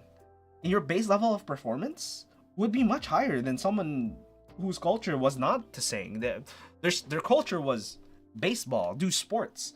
You ask that same Filipino kid to do sports who's been singing since they were 3 years old, they won't be able to do sports as well as most of the American kids. And they're like, dude, this is simple sports. Why can't you do it? Well, you've been doing it since you're 4 years old. And they haven't. And vice versa. So, yeah. It just takes time. It takes effort to do anything. Same with this. I'm just arranging springs right now so that I can easily... Oh my god. So that I can easily put them together. But that takes time. Alright. You know what? Let's finish this section first, and then we can go on to the rest of the switches. Alright. Again, here's the bottom housing. You put the spring first. That's the best way to go about it. Spring first. Grab one of the stems. Okay. The legs of the switch. There you go. It's this section to the left here. You can see, I guess I have to be closer for this. Yeah, there you go. The legs of the switch, the one that's poking out on the left hand side of the orange bit, has to go to pointing towards the leaf, which is on the left hand side of the switch as well. Bottom housing. You grab that. I guess I can show it better here. There. As you can see, so there's the as you can see on that side there's a leaf. Oh, there's a little bit of dust. Grab that. And then you can see here now. Oh my god. There we go. That makes it a little easier. Nope, come on, stop focusing on my face. My product showcase on. It has to be on. No, it's still seeing my face. God damn. Come on, focus. Focus. I know you can. Oh my god. Okay. Function. Oh, that's why. Product showcase on. Thank you. There we go. Alright, product showcase. Oh, there we go. Alright, as you can see here. So this is the switch stem, which on the left hand side, as you can see, I guess... There we go. On this side, where I have the little tweezers on, there's a leaf underneath, and then that's where you put the legs at. In terms of where you put the little angled bit of, these are Gateron switches specifically, by the way. You see that angled bit on this left hand side here, or the right hand side for you guys, I believe. Oh, focus, not on my face. I really literally. Oh, I think it's the minimum focusing this. Not great. There you go. You see that little angle over here? And that fell down. I'll grab another one. Oh, you know what I can do? I just realized. Oh. Work. Camera! God damn it, camera. Work, camera. Will you work now? Oh my god, no. There you go. I guess you can't really see. There you go. I guess it's going for skin tones. I can do this. Alright, you see that angled little bit here? That angled little bit here, that is where you want to face away from the leaf. So we're gonna take that. We're gonna go back up top. The leaf bit is the big bulky section, and you just close it. Me trying to demo something. Gosh. I swear to God, every time I'm using this in normal mode, this works fine. But then again, as a camera on the PC, it doesn't seem to want to do what I want. Alright, let's put them over here. Okay, and we have to just do that about 60 more times. And we're gonna be done. Slowly, Okay, yeah, I've been doing it slowly, okay? Jesus Christ. That was slow. Can you imagine not picking up the speed? Damn camera. Alright. But yes, again, that section. No, this normally is relatively fast. Yeah. Yep. Because that other side is for the RGB, the flat tapered side that's cut off. It is for RGB in general. Oh no, I need bottom. Grab one of these springs. Put it on top.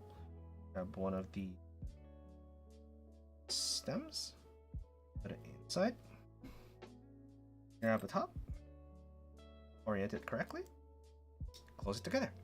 Okay. Yeah, one of the things you want to watch out is you do not want to press the switch like this, because as you can see, there is a sharp bit and you can actually accidentally do this and poke yourself. I have done that in the past and it is not pleasant, and you will not notice way more how you use your fingers, because a lot of people don't realize they use the tips of their fingers more often than not until they puncture a hole in it, for lack of a better term.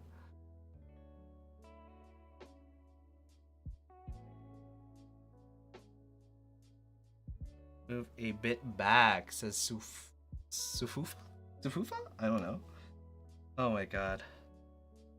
But yeah, this is one of those things where I'm using a shotgun mic with Elia Gunfield. Oh my god, that name. What is this name? How do you say that? Elia Nifolia.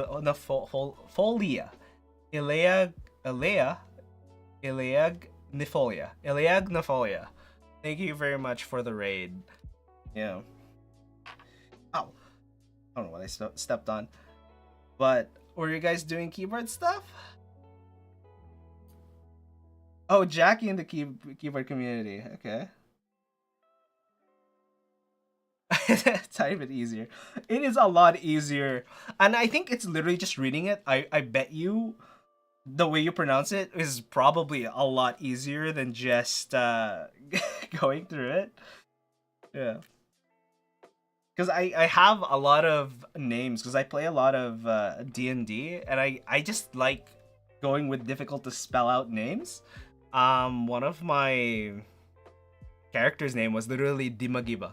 It's like, damn. Acknowledge them properly, damn it. Well, yes, I am trying to.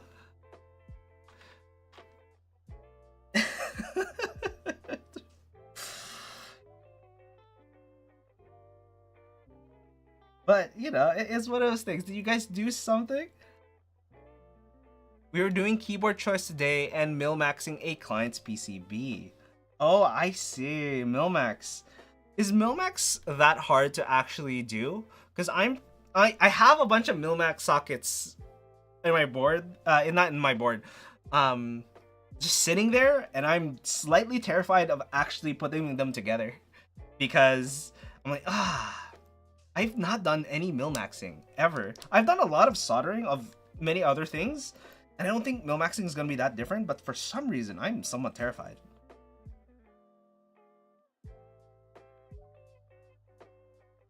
Yeah.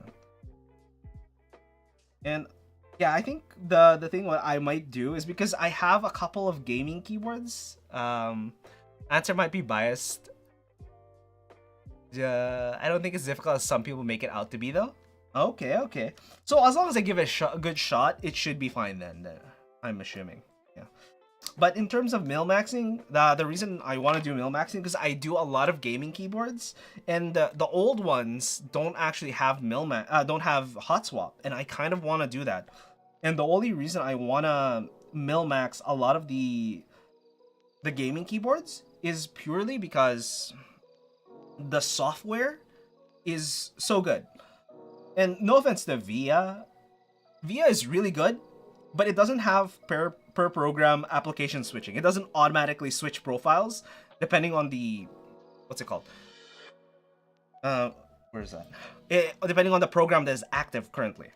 And if it could do that, oh man, I'd go VIA all the way. But gaming software seems to be the only one who thinks it matters, you know?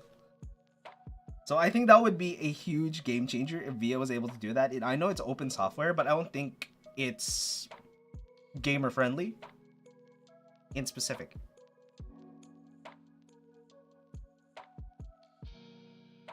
All right.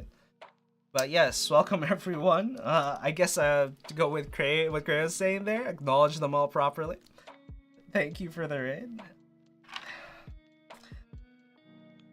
But yeah, looks like you guys had some fun times. I bet it was pretty chill. I haven't really seen Jackie's streams, unfortunately. I'm relatively new to the whole streaming thing. I have, for the past few months, been trying to watch a lot of streams. The few ones that I do catch are either Clackbait or Alex Sotos so far. And I do like Alex's vibe more than Clackbait's, just because, I don't know, it feels more alive. Clackbait, I think, is newer to the streaming scene, so it makes sense that he's a lot more quiet, but in terms of just being a chill stream, Clackbait's is much more chill, you know? Sounds nice, warm, cozy. It's a completely different vibe.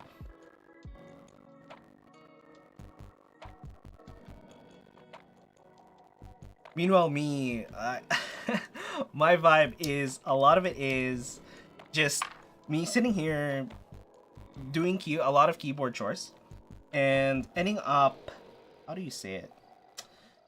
Ending up doing typing tests and going through quotes, and with the quotes trying to explain them away if they can be explained, or if they're just a cool, funny sounding quote and we just haha hee hee laugh at it, you know? That's pretty much it. But yes, so currently I'm doing, I think I have it on the stream title, but I am lubing switches, the Healios silent switches. Silent switches are my personal favorite switches versus any of the louder ones. And the only reason why, and I mentioned this previously on stream, where I get too distracted by the sounds of the keyboards. So when I'm working, having silent switches are the better choice. When I'm just enjoying and I'm going through typing tests and trying to enjoy a keyboard, oh, give me all the sounds. Give me clicky keyboards if I have to. Clicky switches, sorry. But if it is work, and I used to work tech support, and can you imagine clicky switches or even loud switches in tech support trying to talk to a customer and saying, "Hello, sir, what is your problem today?" And they're going, "Oh, this is my problem." And you type out their problem, and they just hear, no. That would be annoying. I think it makes them feel that I'm not paying attention to them and I'm not trying to help them out, even though that's part of the job. I have to write down exactly what their problem is. That way I can reference it later and go, okay, yeah, so this is your problem. This is what you've done to try and fix it. And here's the behavior you expect versus the behavior that's happening right now. And going through that troubleshooting step saves so much trouble, especially when you're trying to figure something out. If you're trying to figure something out, just write it down and come back to it. This is what I did. Make a small checklist of, oh, I did this troubleshooting step, I did this troubleshooting step, I did this troubleshooting step. Therefore, you know what you've tried and what you've eliminated as a potential issue. So that is how I normally would do things, but I would have to type it out because, you know, work. And having loud switches is very distracting. That's why I really like silent switches in comparison. And muted keyboards. It's one of the better ones. Unfortunately, the Keychron K6 that we're doing right now, I swapped them for the Healios silent switches yesterday. However, the stabs were absolutely horrendous. They were not only ticking, but they were rattling, depending on which stab you had. So I took it apart. We literally lubed the stabs earlier, and it's much better, but it's still slamming to the bottom of the PCB and making a loud noise. So I might have to go do that again, but they are clip-ons. So the good thing about that is that I don't have to tear apart the keyboard before I'm able to, how do I say it? before I'm actually able to replace the stabs, which is good. Which makes it easier on my part. They don't accept any other stabs, unfortunately. They only take the... What is it called? They only take clip-ons, unfortunately. I think the newer keyboard keyboards from Keychron actually do this, but I've only seen 1 or 2 teardowns of it, and it's not like a lot of the people in the keyboard community do that. But I do have a main keyboard that is more enthusiast grade, so to speak. It's not really specifically an enthusiast keyboard, but I guess I can show it off a little bit while we're waiting here.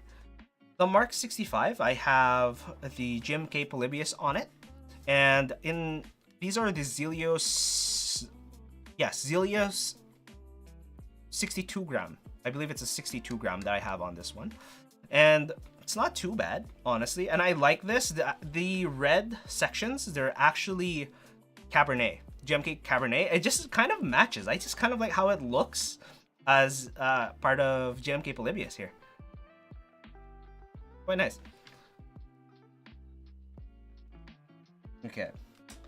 But yeah, with GMK, and this is, oh, before I forget, I guess, this is the Mark 65 from Board Source, and I have split backspace, split spacebar, and split left shift. I actually do realize that because of the way GMK Polybius is made, some of the legends are slowly tearing away. As you can see here. A little closer. Yeah. Slowly tearing away compared to the one on the right. Yeah. Slightly overused set on my part, and also I do a lot of gaming. Therefore, it ends up being one of the more used buttons on the keyboard. Oop.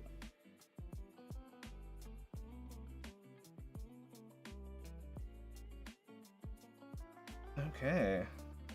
Oh, Jesus. Man. Here we go. Alright. But yes, I prefer silent switches and tactile switches after that. Okay. Oh. Moving through. Here. Well, I was talking about something earlier before the raid. I think I was talking about how to put together switches for those who are not aware. And then AI before that. I keep picking up the stem instead of the spring every time I go to start putting together the switches. It's starting to get annoying. I think I might swap the positions of these. But I did mention even earlier that it depends on how you make your processes. If your brain just keeps grabbing the switches or the stems from this right hand side, if I move these springs to the right hand side, I bet you I'll just grab the springs first. That's what would happen. So if you're trying to be more efficient, try to follow your natural rhythms and see if that fits you. Or if you're just thinking stem first, then there's nothing you really can do much about it and still try to fix it instead of trying to follow your natural rhythms of putting things together or doing things in general. Yeah. There we go. And here we are. Again, oh my god, I'm still trying to grab those. But yeah, I do think that AI at one point, because I was talking about AI just a while ago, will hopefully make a lot of the voice assistants better. And I don't know, I think that automation is gonna move a lot of the data forward. Oh my god, I literally grabbed another one. Move data forward by a couple hundred years, and a lot of people will immediately or start learning how to figure out what's fake news much faster. So there's an upside, there's a downside. It's easier to create fake news, but because of the amount of fake news, you kind of have to learn how to go through all of that fake news, so to speak. Yeah. But in terms of keyboards, like automating things in the keyboard world, I do really wish stuff like VIA did have a way to get some per application on a per application basis change the layout of a keyboard. That would be great. Or even change certain functions or add macros to it that are specific to the game, because you don't want the macros to be there when it isn't the game. And that would be great. Even if VIA has to run in the background, or if it's a specific module, I think it might exist somewhere else, but all I've been seeing it is in the gaming sphere, unfortunately.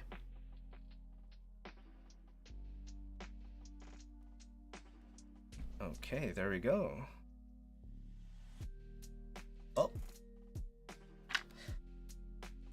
Yeah, kind of reminds me of the first mechanical gaming keyboard that I had, or the first gaming keyboard that I had specifically. It would be the Corsair K70, and it's the reason I even got into the hobby. I think I feel like a broken record because I've said this a couple of times already. K70, and because of how rattly the stabs were, I just didn't feel like this was the best I could do at the time. So I ended up buying the Cooler Master MK750. And that was a good board. For a gaming keyboard, that was a very, very good board. And I wanted to bring it to the office, so I ended up looking at silent switches, which is why, like I said, it was way too noisy, it was way too obnoxious, and I couldn't focus and talk to the customers or the clients quite well while there was, what is it called, a bunch of typing noises in the background. And all of the keyboards that you got for tech support was those chiclet keyboards, those non-mechanical, like chiclet low travel keys, and those were actually relatively okay, because weirdly enough, other than the flex and the inconsistencies, a few of the keys they weren't bad. Honestly, they were silent, which is why it was one of the keyboards I really like to use. Yeah. And I just keep on going with. I kept using that for, I think, the good part of a month before I decided no, I'm just gonna use my actual keyboard and mouse from home. And I brought over the MM7 750, but it was still too noisy because I was using Cherry MX Browns. And then I realized, wait a minute, there has to be a solution to this on the mechanical keyboard world. So I start looking around, and that's how I got into the hobby. I found Zeal PC, I found Teja, I found Alex, I found Bad Seed Tech, like a bunch of people, and it was relatively fun looking at all these keyboards, listening to all the sounds, and I do love the sounds. Don't get me wrong, I love the sounds of mechanical keyboards. However, because I was doing a lot of work at the time, I couldn't get into loud keyboard sounds, or the whole specific, how do you say it, sound signatures. And I was looking specifically for silent keyboards, which just got me to the Xylants. And the Xylants themselves, they were highly tactile, which I really loved. And it was similar to and I wanted to go back to the chiclet keys, unfortunately, back in the day. But that was fun by itself, where chiclet keys as a mechanical keyboard, that's kind of weird. We have low profile ones now, which imitate chiclet keys quite a bit, which is kind of funny in its own way. But back in the day, when I had to do that, I would use the Zeal switches, and I would put O-rings, Zeal Xylants, I would put O-rings on them to reduce the travel distance. And I would choose one of the harder ones to be able to do that, so it didn't feel mushy when I hit the bottom. And that's where I ended up going. I just put, I think it's still on one of my keyboards, where I put really thick, hard, oh my god, out of context, really thick, hard O-rings underneath the keycaps, just to reduce the total travel distance and make it feel like chiclet keys.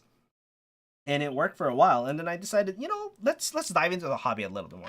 Maybe this whole full travel thing is fine. And I decided to get, of course, of all things, the 78-gram Xylants, because I still didn't want sound. I wanted to be as quiet as possible. So 78-gram Xylants, Where did the music go? I just realized. There you go. Yeah, so I got 78 grams silence. Oh, and I used them at home, which was fine, but in gaming, that was the most ridiculous part. At one point, after a couple hours of gaming, I fully believed that I was pressing the W key to move forward in an FPS game, and I wasn't moving forward at all. Oh, great. Game stream later? Yes, I'm most likely going to be doing a game stream later. But yeah, so I was playing games, and I fully believed that I was pressing the W button. I looked down on my finger, and I was not pressing the W button. It was eye-opening. I was like, what? I'm not pressing the W button? So I pressed harder, and I couldn't move my finger. I was going, whoa! Damn, 78 grams did this after a couple hours? Jesus! No way! Oh my god. And I think it was just, I wasn't used to it at the time. And it was very new, and I was used to 55 gram springs. Not even. God. So I ended up going, oh no, this is not great. Eventually I got used to it. And I was able to not have that as a problem anymore. So I can use heavy switches just fine. And in typing, it's not much of a problem because all you have to do is just strike the switches hard. I think that's a quote that I hit on Monkey Type way too many times. Make sure to strike the switches and something like that. It is a thing. So yeah, I type relatively hard, which is why I thought, yeah, no, if I go with 78 grams, that should be fine. But no, I don't strike the switches when I am gaming. So that became a problem because I had to just hold down a key. So 78 grams, too much for gaming, 100%. Yeah.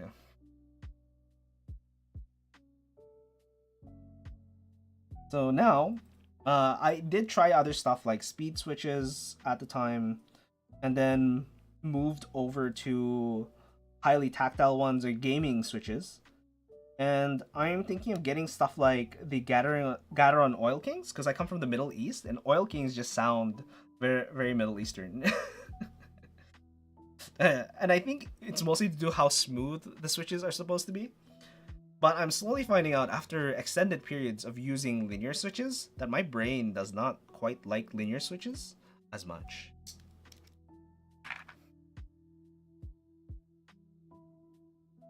There you go again. Grabbing the stem before they switch. Putting the cart before the horses, as they say. Okay. Yes, thank you again. Jackie. I believe that, yeah, they go by Jackie in the keyboard community. So yeah, that's most of how I got through a lot of the keyboard scene. And right now I'm just chilling and trying to go through some keyboard chores because I'm trying to get kind of back in, but mostly start with the switches. Yeah, because I do have a tech channel which I normally do reviews and stuff for. I've done a couple Switch reviews in terms of, I think, what have I done? I've done the silent switches, and you know, I was a little controversial with my intro there. I was like, oh yeah, Cherry MX Browns and Cherry MX Reds, they said they are quiet. They lied. And I was entirely wrong there, because at the time, Cherry MX Browns and Reds, they are quieter than the blues, but they weren't quiet, so to speak. Especially with O-ring gaskets and especially with O-ring gaskets and silent switches like the ones I'm using right now, the Healios. They make it so that those seem loud in comparison. There you go. Which is, oh no. Which is why my weird way into the whole keyboard hobby is a little twisted. My first foray was trying to emulate chiclet keys of all things. There you go. And then after that, it's mostly gaming. Oh, gaming first, and then it was that, and then I got into certain switches. I was heavy switches, and after heavy switches, I went with more YouTube-centric switches, lighter switches, gaming switches, instead of going for something normal like Gather on the Healios. It's quite different. Quite different. Okay. Almost done. We can actually put this together at one point, and then we'll be able to go through some sound tests. And hopefully you won't be able to hear much because they are silent switches and that they're actually silent. Yeah. But unfortunately with the Keychron, it is a little different. One of the things about the newer keyboards that I really like, and I'm hoping is going to be a standard going forward, and I guess it's going to be an old school enthusiast thing at this point, is the hot swap switches. The hot swap switches, I wish they're here to stay, you know, and that they won't be going away anytime soon. And anyone who is like Jackie there, trying to put things together, Milmax style, that's gonna be for for everyone, like clients who want very specific boards that don't do hot swap to be hot swap. That way they can try different things. And honestly, that's why I kind of like the hobby, because you can try many different things on the same keyboard, and it's not gonna be the worst thing ever. No, there are horrible combinations out there. However, someone's bound to be liking it.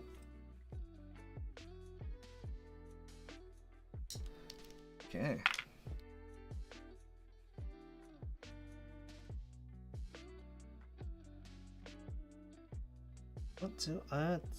There you go.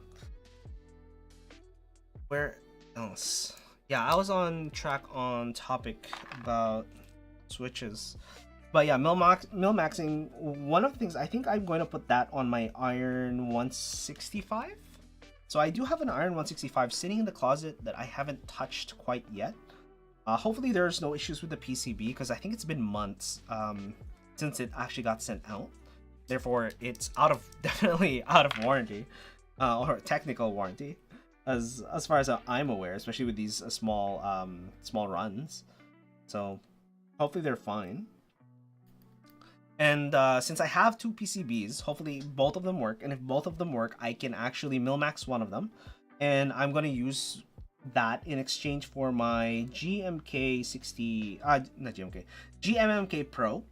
Because I have a GMMK Pro that I use for my sound tests. And I might swap out of it, because I think the GMMK Pro is a little too muted in comparison to most other keyboards out there.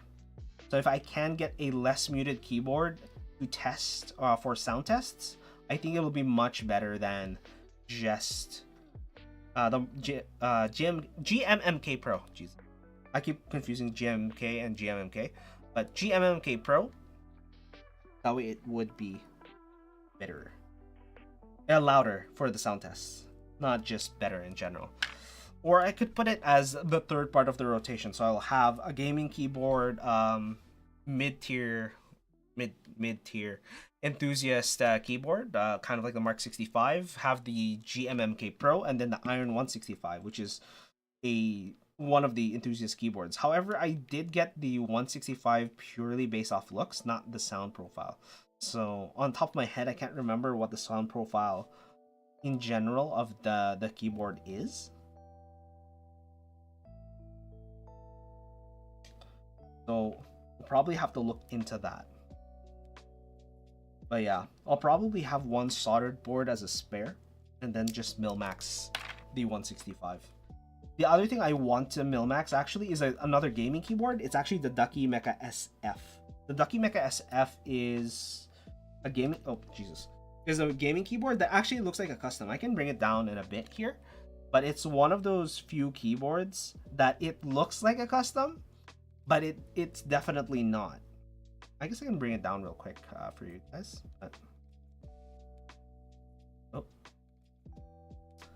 because this is not hot swap. The new Ducky keyboards are hot swap, and it's more of the enthusiast grade look. It's really easy to reach.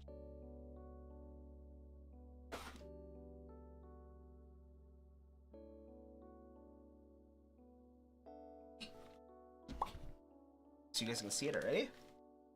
But yeah, it looks really nice. Other than a lot of obnoxious branding, like look at that. This is the stock keycap set. Iridescent green, nice plate. Well, it's not really a plate, but you know what I mean. Branding's not too obnoxious.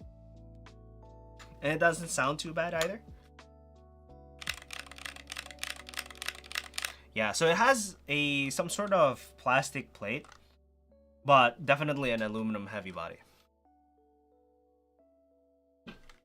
I don't think I need to put my...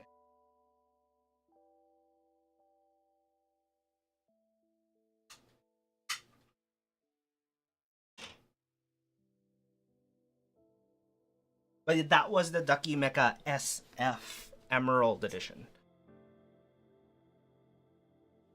That spacing between the nav column and the rest of the keyboard is funky. Yeah, it has a screw in between is the thing. Actually, it has a screw in between too. It actually holds most of the keyboard together, weirdly enough. I don't hate it, but it is a gaming keyboard, so it's one of those things that they don't really keep that in mind, but they went with a design that they already had, which was their mini. I think they called it their mini. Except they made a metal version of it and then painted over it. That paint was really, really nice. I really like that green color of paint that they made. It's so good. If I ever make a keyboard for myself, I'm gonna try to find out whatever paint they used for that and spray it on. Honestly, it's such a nice color. Really nice shade of green.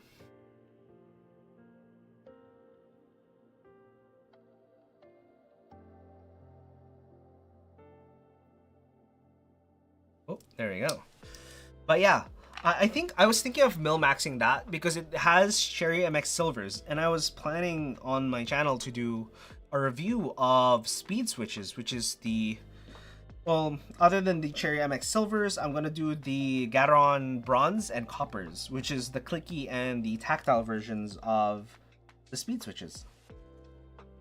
So I was thinking of desoldering it from that board, putting mil-max switches in, mil-max sockets in. That way I can just swap the keys in and out of it. Oh wait, did I have that other way around? No, I got that correctly. Oh yeah, all right, almost there. But yes. Oh yeah, by the way, Taylor, you were talking about the Ducky, I believe, because that's when I was showing off. I don't know, there might be some delay. I did set it to low latency, but I wouldn't really know. But I'm assuming you're talking about the Ducky. I keep doing that. I really should stop. There we go. There we go. Have a lot of stuff. All right. But yeah, I think mil-maxing. I don't know if I have enough mil-max for both the Iron 165 and the Ducky SF Mini. Mecha SF, not SF Mini. Ducky Mecha SF. But I should have enough for at least one board. And I'm debating whether to actually put it on the 165 because I think just solder is fine. But I also kind of want to put it into my rotation, like I said earlier, my rotation for Switch reviews. And again, I'm not doing a lot of Switch reviews, just because I do roughly one video two videos a month, roughly. Okay, I'm missing a top. Did I drop a top?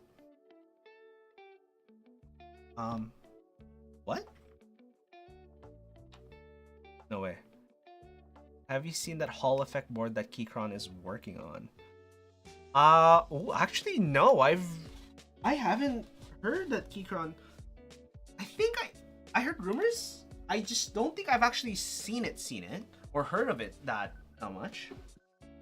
But that would be interesting if they have software that works. Not sure if links are allowed. Feel free to link. I normally don't click on links, but if it is something that looks safe, I might click on it. Because I used to work security stuff. Doesn't look like it, unfortunately. I used to work security stuff, and just clicking on links is the worst thing you can ever do. But Hall Effect Keychron, I can look it up on stream here. Let me put it up. Let me open this. I don't think that might be default. The links might be default. No links. Let me see. Oh my god. Opera.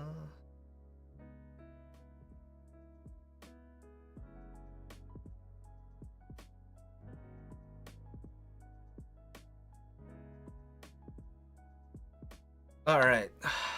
It's a little small because I normally use it for monkey time. Actually, I can just add one. But it is, what is it called? The Keychron Hall Effects.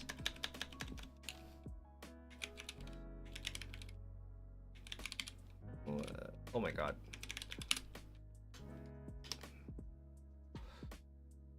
The Verge Keychron status keyboard. The Verge. I don't really want to.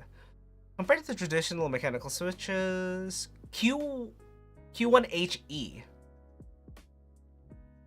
Rapid trigger. So yeah, it's one of those things, kind of like with the Wooting HE. You just, the moment you back off of the switch, it resets the switch. So if you go back down, yeah. Oh, check the Keychron site as well. Okay. Course Air made a Hall effect. Q1HE. 219. Okay, there you go. It has a knob. It's a 75%, one of my favorite form factors. Okay, fully assembled. This is fully assembled, which is good, honestly. This plus some of the Gateron Hall effect switches and Geon Raptor switch could be a cool intro into HE stuff. Oh, that's nice. That the fact that the thing is, the one thing I'm worried about Hall effect sensors is that they might need calibration, you know? Because if they're relying on the magnetic field, I'm still looking for that once cap that kind of popped off. If they're relying on the magnetic field, I don't know. I don't know how you wouldn't have to calibrate that, you know? Because I highly believe that has to be calibrated. I wonder what software they might be using to be able to do such things. Because if you can just do it without having proprietary software to calibrate the switches, and say, hey, this is top and this is bottom. Because I think that's all it really needs. It just needs to know what top is and what bottom is, and then it can just kind of figure out what is wherever it is in the middle. Did I accidentally put them in here? No, I did not. I mean, I can just grab another one. I think I have a couple more Healios switches, but I'd rather find the one. I'll give it a couple seconds here if I don't find it. This section. This section. No.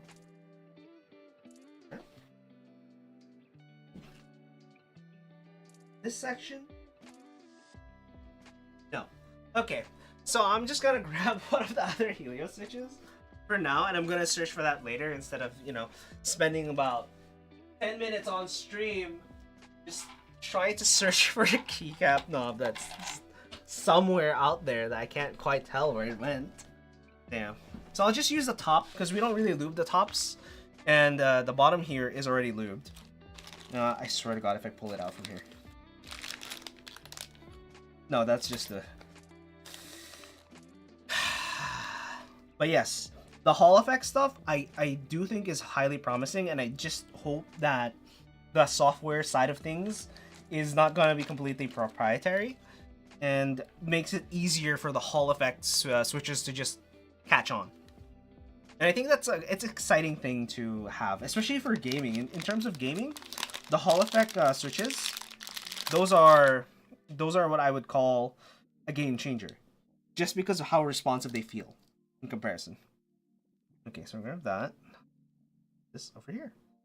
Onto the lubed one. Now I can put this over here. And this over here. And put this extra one over here. Just so that I don't forget that I have an extra one lying around with a top that has nowhere to be seen, unfortunately. Not a PCB guy, so those details would be lost on me. I do know there is an Enthusiast HE PCB being worked on by Geon. Okay, so I assume it would be compatible with VIA or QMK. I see. That is good. Geon works, right? If I'm not mistaken. Sorry, I'm also relatively new to the hobby. It's just that I used to be an technical support guy, and I'm into tech. I have, as you can see, headphones, all this, custom computer, and all that stuff. But I think most people into keyboards are the same. But yes, it's just one of those things where I'm like, okay. So it should be, hopefully. And yeah, and I think that's the next step. One of the more curious things that pop into my head, weird midnight thoughts about keyboard switches that ever popped in my head, if there ever is, at any point in time, gonna be what is called a linear clicky switch. How is that possible? I don't know. Other than having Opera GX with their click sounds running in the background, I don't think that's possible. It might be, but yeah. Why are you in?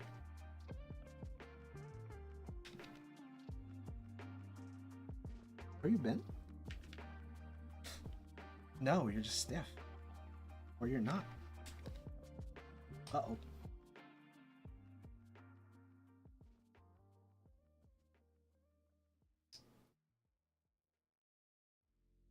Uh-oh, I might have broken that switch. What's going on with this guy?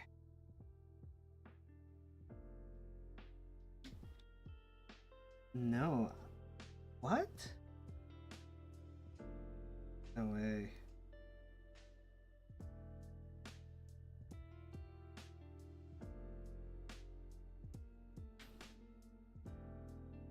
What's going on?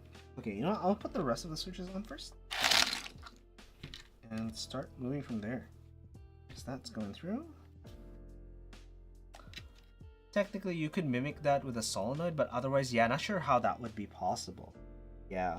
No, I think those are one of the few things like I want to see that happen at one point. I want to see that happen. You can mimic it with a solenoid, you can have software do it, but you can't make a physically clicky linear switch. And I just want to see it happen. I want to see someone figure that out, you know, and go, yeah, it's been a dream. Amount of research and development that you would need just to make a clicky linear switch. Damn. Although Hall effect might be one of the ways you might get it to be possible. If you use a magnet to move a bar or something to activate a sound versus actually going through just a physical lever, that might make a difference. That might actually make a difference. But yeah, Hall effect actually might be the way in for some people, huh? Damn, who knew? Uh-oh. I don't think these switches like to be opened, because some of them are actually fully bent out. I guess I don't know if you can see it, but it is hanging out more than the actual, as you can see here. Yeah, it's hanging out. So I do think these don't like to be opened as much, and they are kind of loose. This might cause issues with the plate and create noise that We don't want in silent switches, unfortunately, but seems like that might be the case here. We'll find out.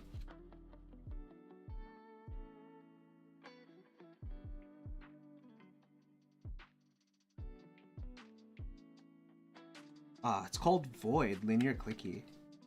Okay. Might have to check that out at one point then. Oh my god. But yeah, someone out there at one point is gonna create the linear clicky experience and everyone's just gonna be confused. Why does this product exist? But I wanted to make it. I think that's the category of product that is. Someone wanted to make it and they were like, no, I'm gonna make it happen. I don't care how much money I burn doing this. It's happening. And there's nothing you can stop me. Nothing that can stop me from doing this. I think it's one of those projects. Oh. Looks like the cat's trying to get in. She's not even a year old and is slowly learning how to open doors.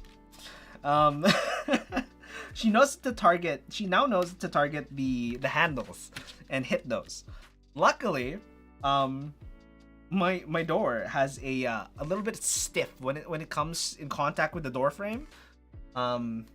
There's a little bit of actual contact with the door frame where there's friction. So even if she did have the ability to hit that what's it called, doorknob, they'd actually still be able to. They won't be able to go in. Yeah. Unfortunately, there's a lot of toxic materials here for a cat, and I don't exactly want that to happen to the cat either. The cat will stay outside for now, unfortunately. I did do lubing streams with the cat, but the cat also seems like it is on our zoomies. Oh no, there you go. See? Let me show you this. I pushed it in, but one of the legs bent out. So that's one of the problems. I think the ZLPC switches do not like to be... They do not like to be bent out. And this is the first time I've actually tried opening these switches. So this should not be happening. Yeah. I might have pressed too hard, but I don't think I did on these switches. So that's a little concerning, to be honest. But we'll see if we can just squeeze this in without breaking anything. That should be fine. It shouldn't affect the switch from working, but I'm gonna have that going through. Ta-da! All right, yeah, I think I have to be extra careful with these switches because a lot of them are bent outwards. I don't know if you can hear this. Yeah, it's literally out. It's out. So I have to be careful, especially with this plate. This plate is high, not a very low tolerance. It's high tolerance. So you definitely need to take care of it instead of just pushing things in. There we go. Yeah. Oh. All I've been using are Zeal switches, and this is the first one that's done this to me, honestly. Oh, Jesus Christ. So hopefully this is fine, and it's just this specific batch. Okay. This makes it a little harder for me to just put switches in, because I have to concentrate on each one to make sure that it's not going out. There you go. Yes.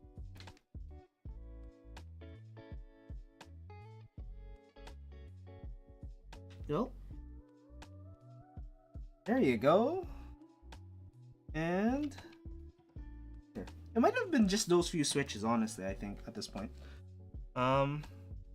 No, I'm still seeing a few of them. It looks like the right-hand side, assuming the RGB section is pointing up. Seems like that's the case. I'm still seeing a few. This one, not so much. It doesn't seem that's the case. So hopefully not all the switches are affected by this, and it's not going to be too horrible. But it does seem a lot quieter than earlier, so should be good. Should be good to go. As long as I pay attention to the switches and the orientation they're facing, make sure that the clips are not pointing outwards as I push down, should be fine.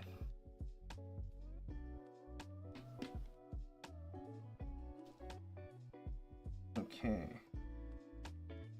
Almost there. Oh. You know, we'll find out, I guess.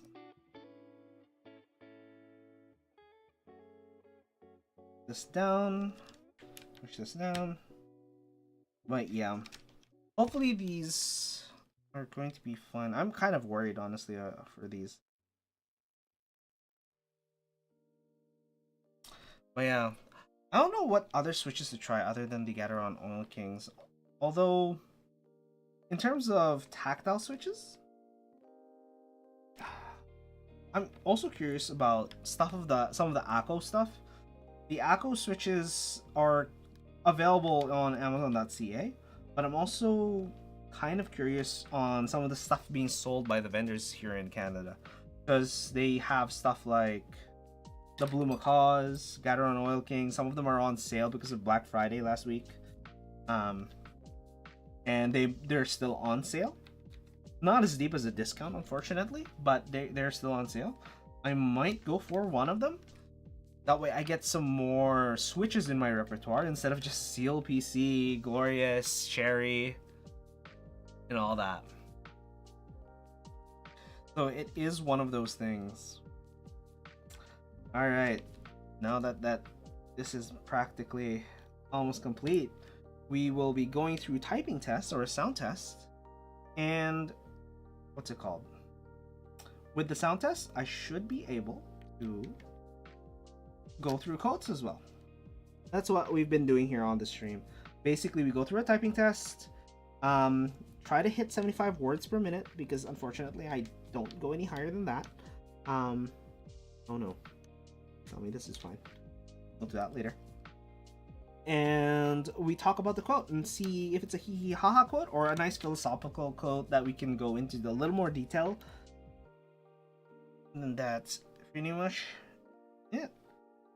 And then we get to play some Apex after I do some scripting for my next video. I'm going to be doing a desk setup video as well. And a lot of people don't believe that the desk is the most important of a desk setup. It's literally called desk setup. So I don't see how they can kind of, you know, miss that entirely. But it is a thing where, where some people go, yeah, just buy any desk, buy a cheap desk, and just go with whatever, and it'll be fine. What the heck? Where's the extra switch?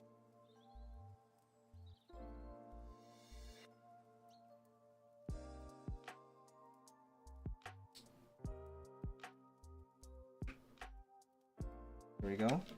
I'm missing a switch? Okay, I'm gonna open it, I guess. I'm missing an entire switch. That is awkward. I mean, this one's already open, so I'm gonna just kind of use that. I'm gonna lube this one, I guess.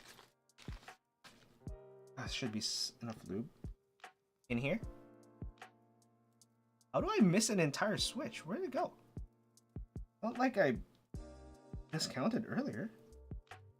Got that, and oh wait, no, I pulled that one out. Oh, just one of the top from this. There you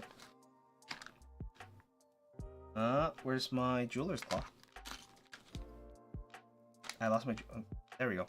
Jeweler's claw, which is normally used to hold these stems while you lube them. And I have to find a way to lube the. There you go. I have to find a way to lube also the spring. That's the hard part. It's lubing the spring at this point. Just put this here for safekeeping. Go. Don't fall like the other guys.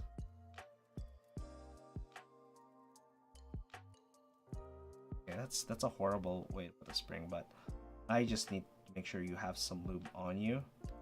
Oh wait, I have the bag.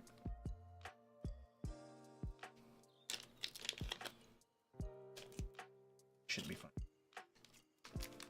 Ta-da! Yep, there's a lot of lube still there in the bottom. That should be fine. Boom! Alright. That should be it. The last of the switches. So I'm missing an entire whole switch. I didn't even notice. That is nuts. How did I lose an entire switch? I do not know. Do not understand. But I have, apparently. I can see why. Alright. And then grab this. Boom. Alright. Final switch. Boom. Okay. Now we can put the keycaps on. Finally. Awesome. I think I found the switch. Damn it. I found the missing switch. I hate myself sometimes. Now I just need to find that missing cap that I dropped from earlier, wherever it is. It might be somewhere here on the table, but let's clean everything off for now. And do a typing... no, I can't do a typing test. And put the keycaps on. And then a typing test. But effectively, we have... How do you do this? Got the unlubed, at least the arrow keys. The arrow keys are definitely unlubed switches. And you can hear the scratchiness because we did this earlier. There is a little bit of scratchiness on the Healios switches if they are unlubed versus they are lubed. So it'd be these three keys here versus these three keys. These are unlubed versus lube. And I'm hitting them relatively hard so that you guys can hear them, but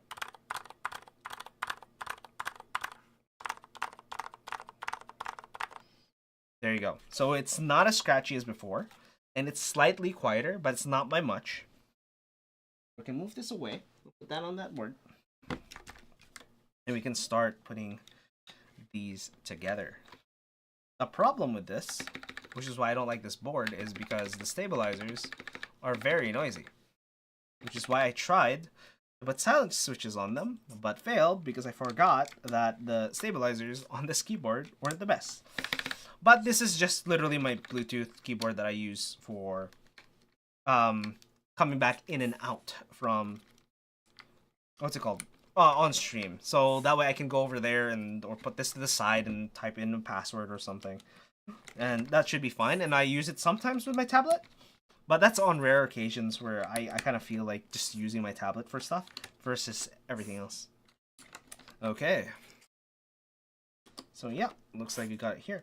And yeah, no, the thing I like about just removing things and putting them this way, it makes it, arranging them this way, removing the keycaps and arranging them up front, is because I can just do this. I can just grab everything and put them back. I don't have to hunt and search and be like, okay, where does this go?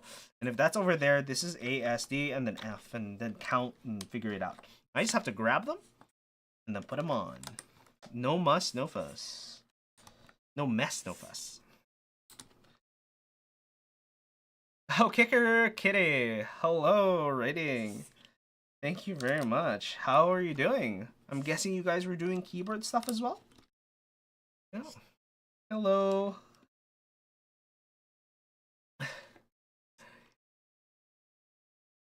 You can press. Hey there, Mint. How are you? How's everyone there? There's always, but we're here. Yes, yes, yes. Hey, no, it's highly appreciated, regardless. Highly appreciated. We were doing keyboard stuff, but I'm also new to the hobby. Oh, I see. We're very new. I'm relatively new. I'm coming back, kind of thing. It's more that I had all this stuff from the hobby previously. as you can see from the wall, and I decided to just keep going. You know. So, but what did you guys do in particular? Before I get into quotes here, because I finally have the keyboard. You learned so much. Okay, that's good. That's good. That's good.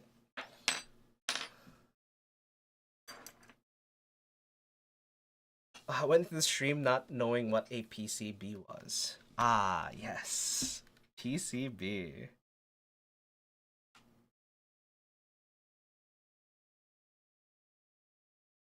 You don't have that layout yet. Okay. Code explanations now? Yes, Gray. We are going to be doing code explanations. And with this, it's something to do with dads and liking beans. I don't know. I don't pick the quotes, guys. Okay.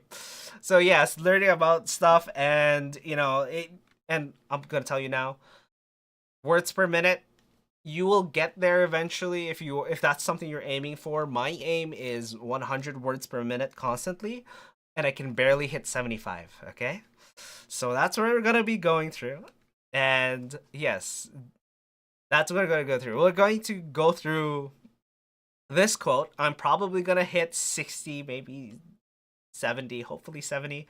But yeah, it doesn't seem like I like linear switches, so I might be dropping a 50. But let's see how this goes. We'll talk about it a little bit after typing out the quote. But the keyboard that I have right now is the Keychron K6 with stock keycaps. And actually, I just realized there is a second part to this keyboard. These things. Which I should put back. That way it's, apples to apples comparison versus questionable, I don't know. Oh, actually. Oh, these have a specific orientation to it, don't they? I believe. They do. Okay.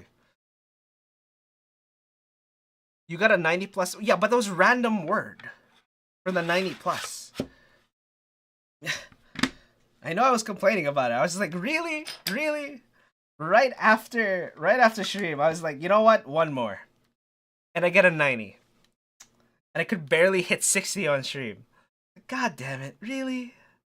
Of course. Of course this is how it works out. Oh, nope. That is for the other side. Put this over here. And go over there. There we go. Yeah, so this is the Keychron K6. It actually comes with plates that you put onto... Oh, wrong way. You put onto the sides of the keyboard to make them more fancy.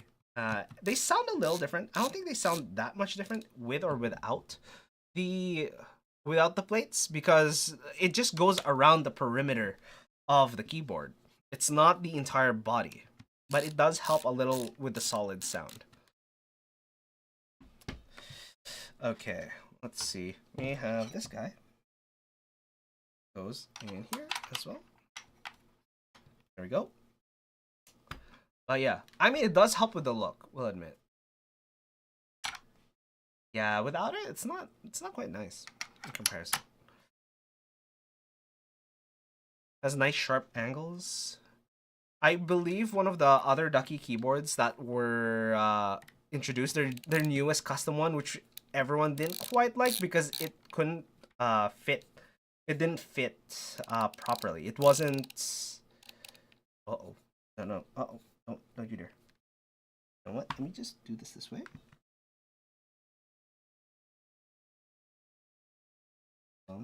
Proper. Yeah, there we go. A proper seal. All right.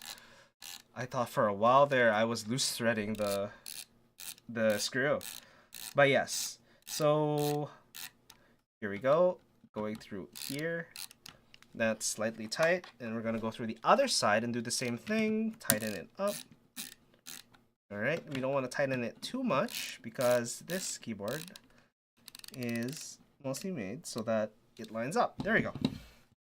So there you go. So one of the ducky keyboards actually had the same issue. It was also a 65% layout, as you can see here, no F-row keys.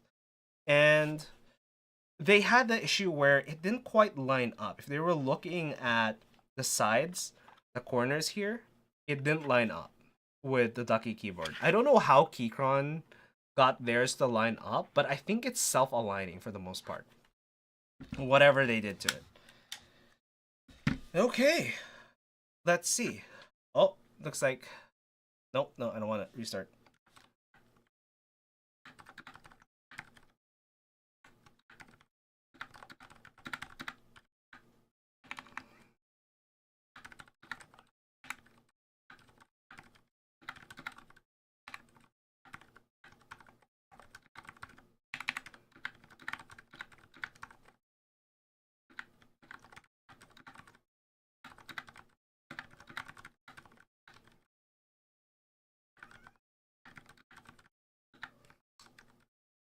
Wait, this is a coffee code? Well, yeah, no, because I accidentally hit a key earlier.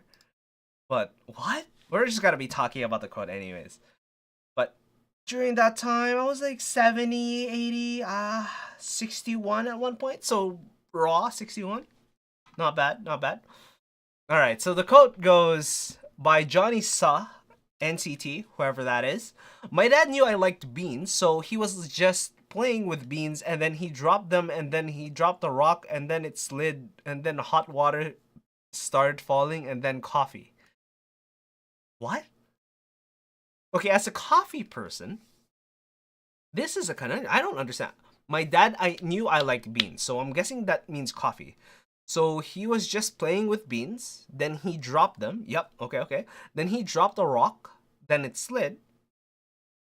Then hot water started falling, then coffee. Drop the rock and slid. So what this sounds like is espresso.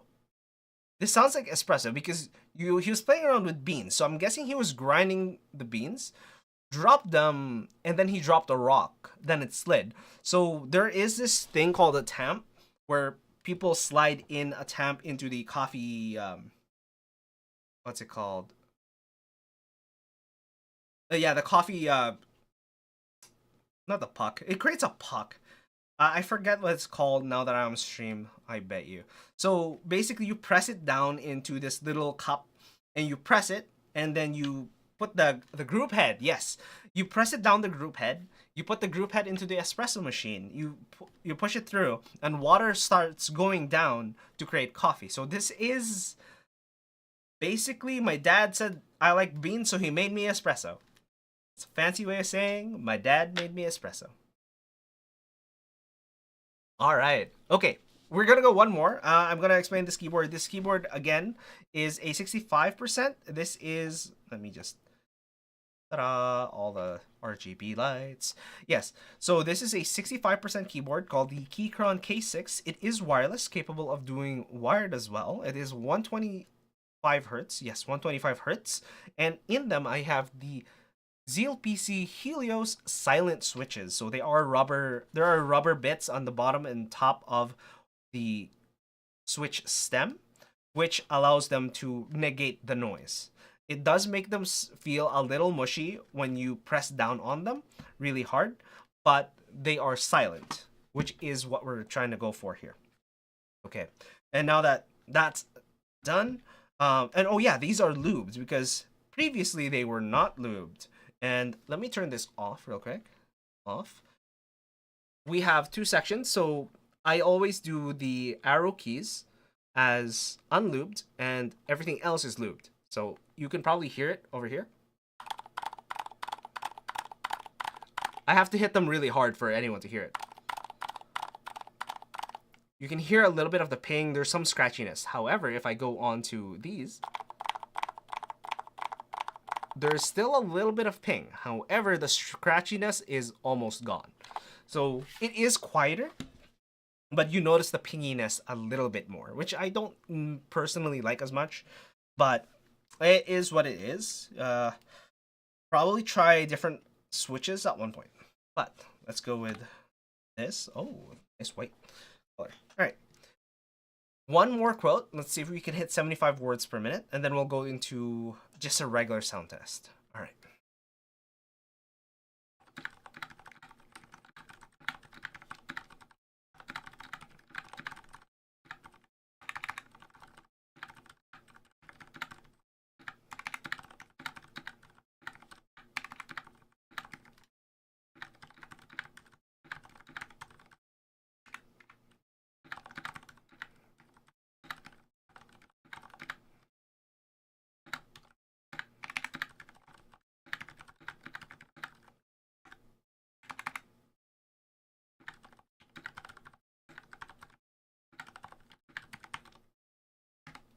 There we go. Oh!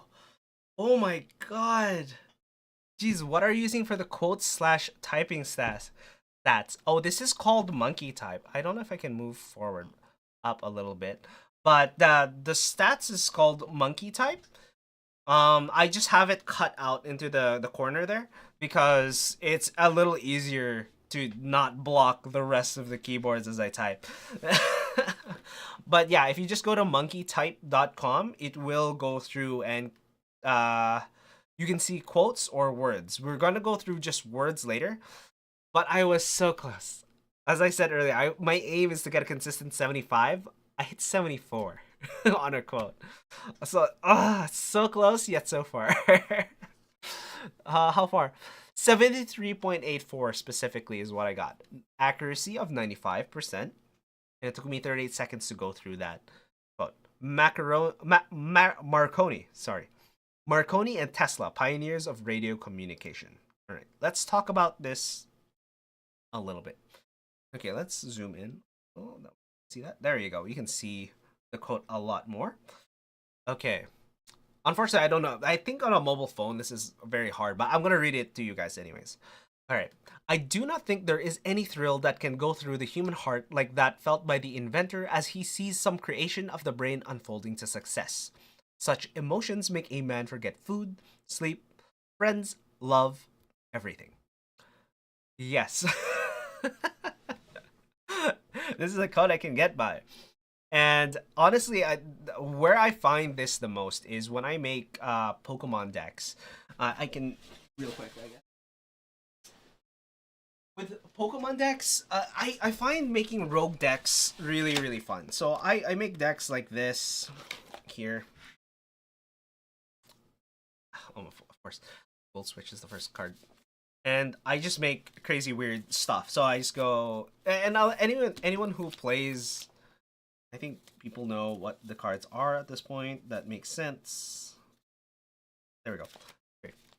The deck building mechanical pipeline is real. Yes!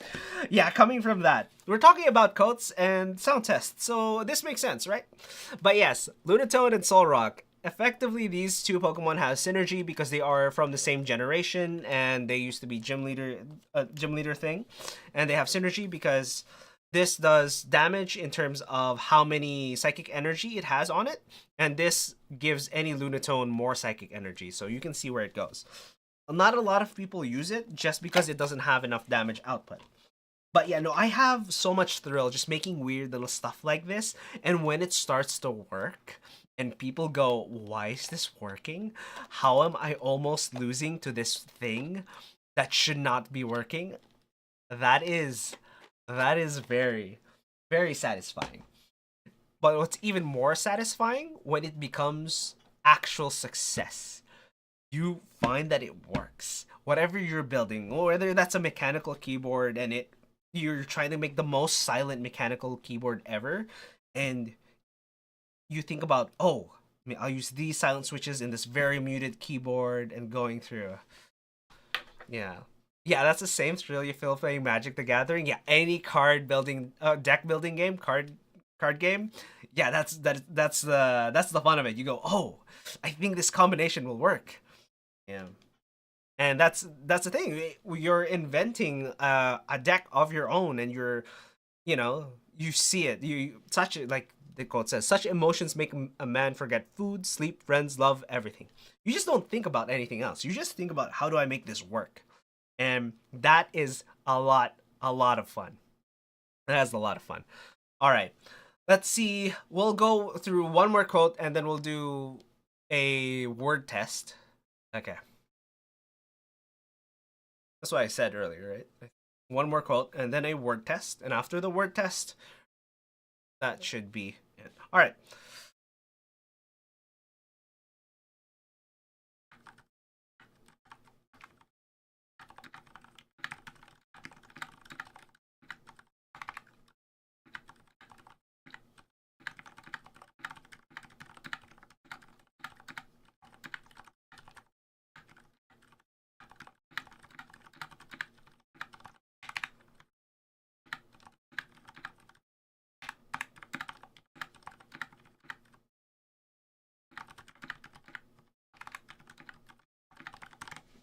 Ah, 73. Okay. Unfortunately, I started just long enough to drop down to 73. I was able to catch up. Oh no, I was holding 74, 85. Nah, unfortunate. But that's fine. We're gonna get there. Gonna hop off for sleep, but yeah, we'll help you enjoy the rest of your stream. Absolutely. Yeah, I'm about to end here after the next word test, fortunately. So yeah, you have a nice one there. Sleep well and have a nice one. Okay. All right. Gonna do one more typing test, but this time we are just going to do words. That way you guys can hear it. I'm hoping you guys can hear. Well, I say I'm hoping you guys can hear. I'm hoping you guys can't hear, but I can hear the space bar just ticking away, and every time I hit the backspace. But it should be mostly silent other than the alphas. Other than the mods, not the alphas. The alphas should be silent. All right, next test. We are going to move to time. We're going to do 30 seconds on the clock, regular English. Okay? And see how fast we can go.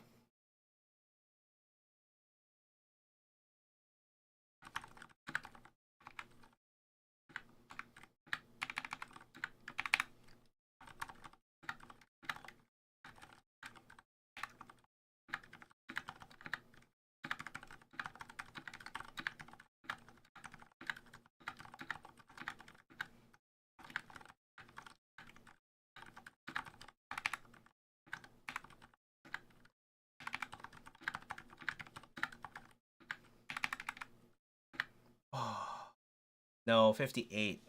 All right, one more. I want to see if I can hit the 75 because that was stuttery as all hell.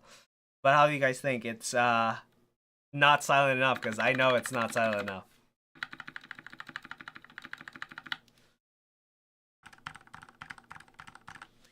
Okay. All right, last one.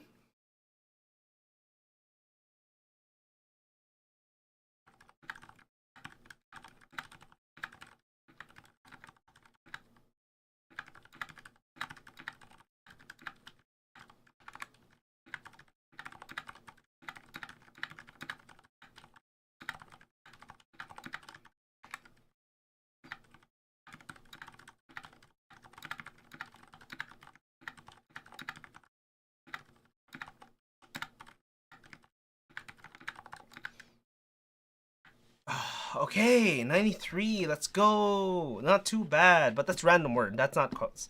I need to get a 75 on quotes. That's what I want. All right, and then 100 on random word. That would be great. But yeah, looks like that's pretty much it for the stream. And honestly, it's much more silent than it was previously at the start of the stream when we did the testing. There was a crash in between then, so you're going to look at the VOD and there's going to be two. But effectively, yeah, start of the stream, it was much noisier before I lubed the stabs and lubed the switches. Then now it is terribly quiet in comparison to earlier. But I still need to fix the stabs in one way or another, and I have to find out how I would fix the stabs. Wait, Daka, I'm back. Can I hear the spacebar real quick? Redemption time. No, the spacebar is bad. The spacebar is horrible. It's not as bad as yesterday. But okay, I'll do one. I'll do one. I'll do one more. Yeah. It's bad. I'll tell you right now, it's bad. But I'll so that you know what it sounds like in an actual type. Alright. All right, let's see how it sounds while typing. All right.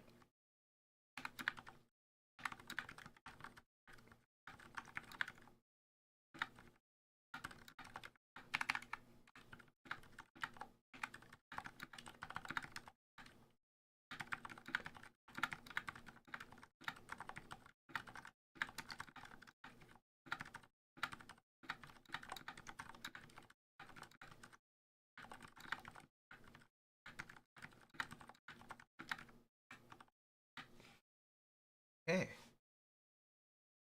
Yes, it's way better than the other day. It was clicking, clacking, and slapping against everything. But yeah, when you're typing, it's not as bad as when you're just, testing it out. It sounds more like that. So, yes, it's much better. But that's me dumping a bunch of lube into the stabs.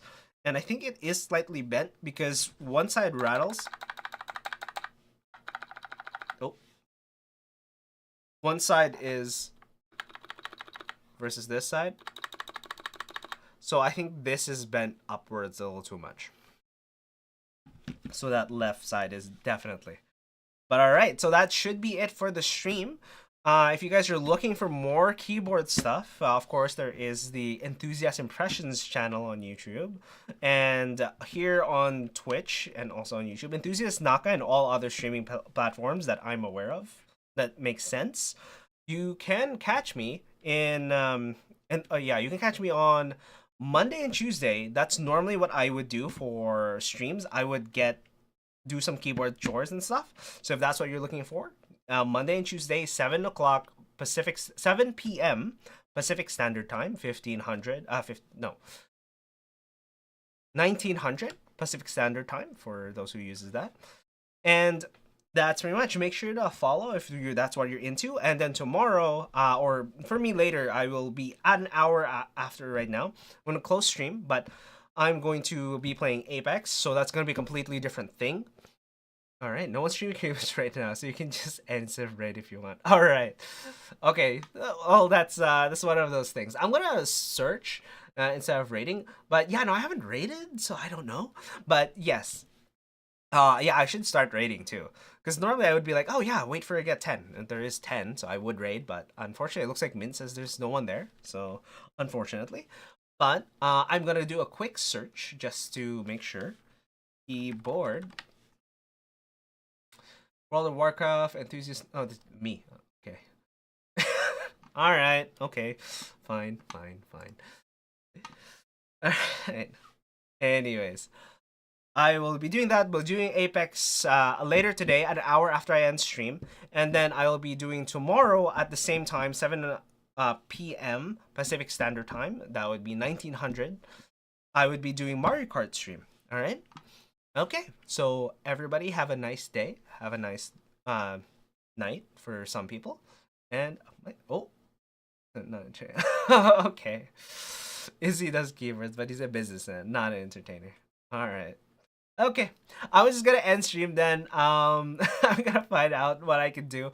Probably start following a bunch more keyboard people. That way it's easier to keep track of. Okay, have a nice one. Have a nice day. Have a nice night. I'm your host, Naka. Goodbye.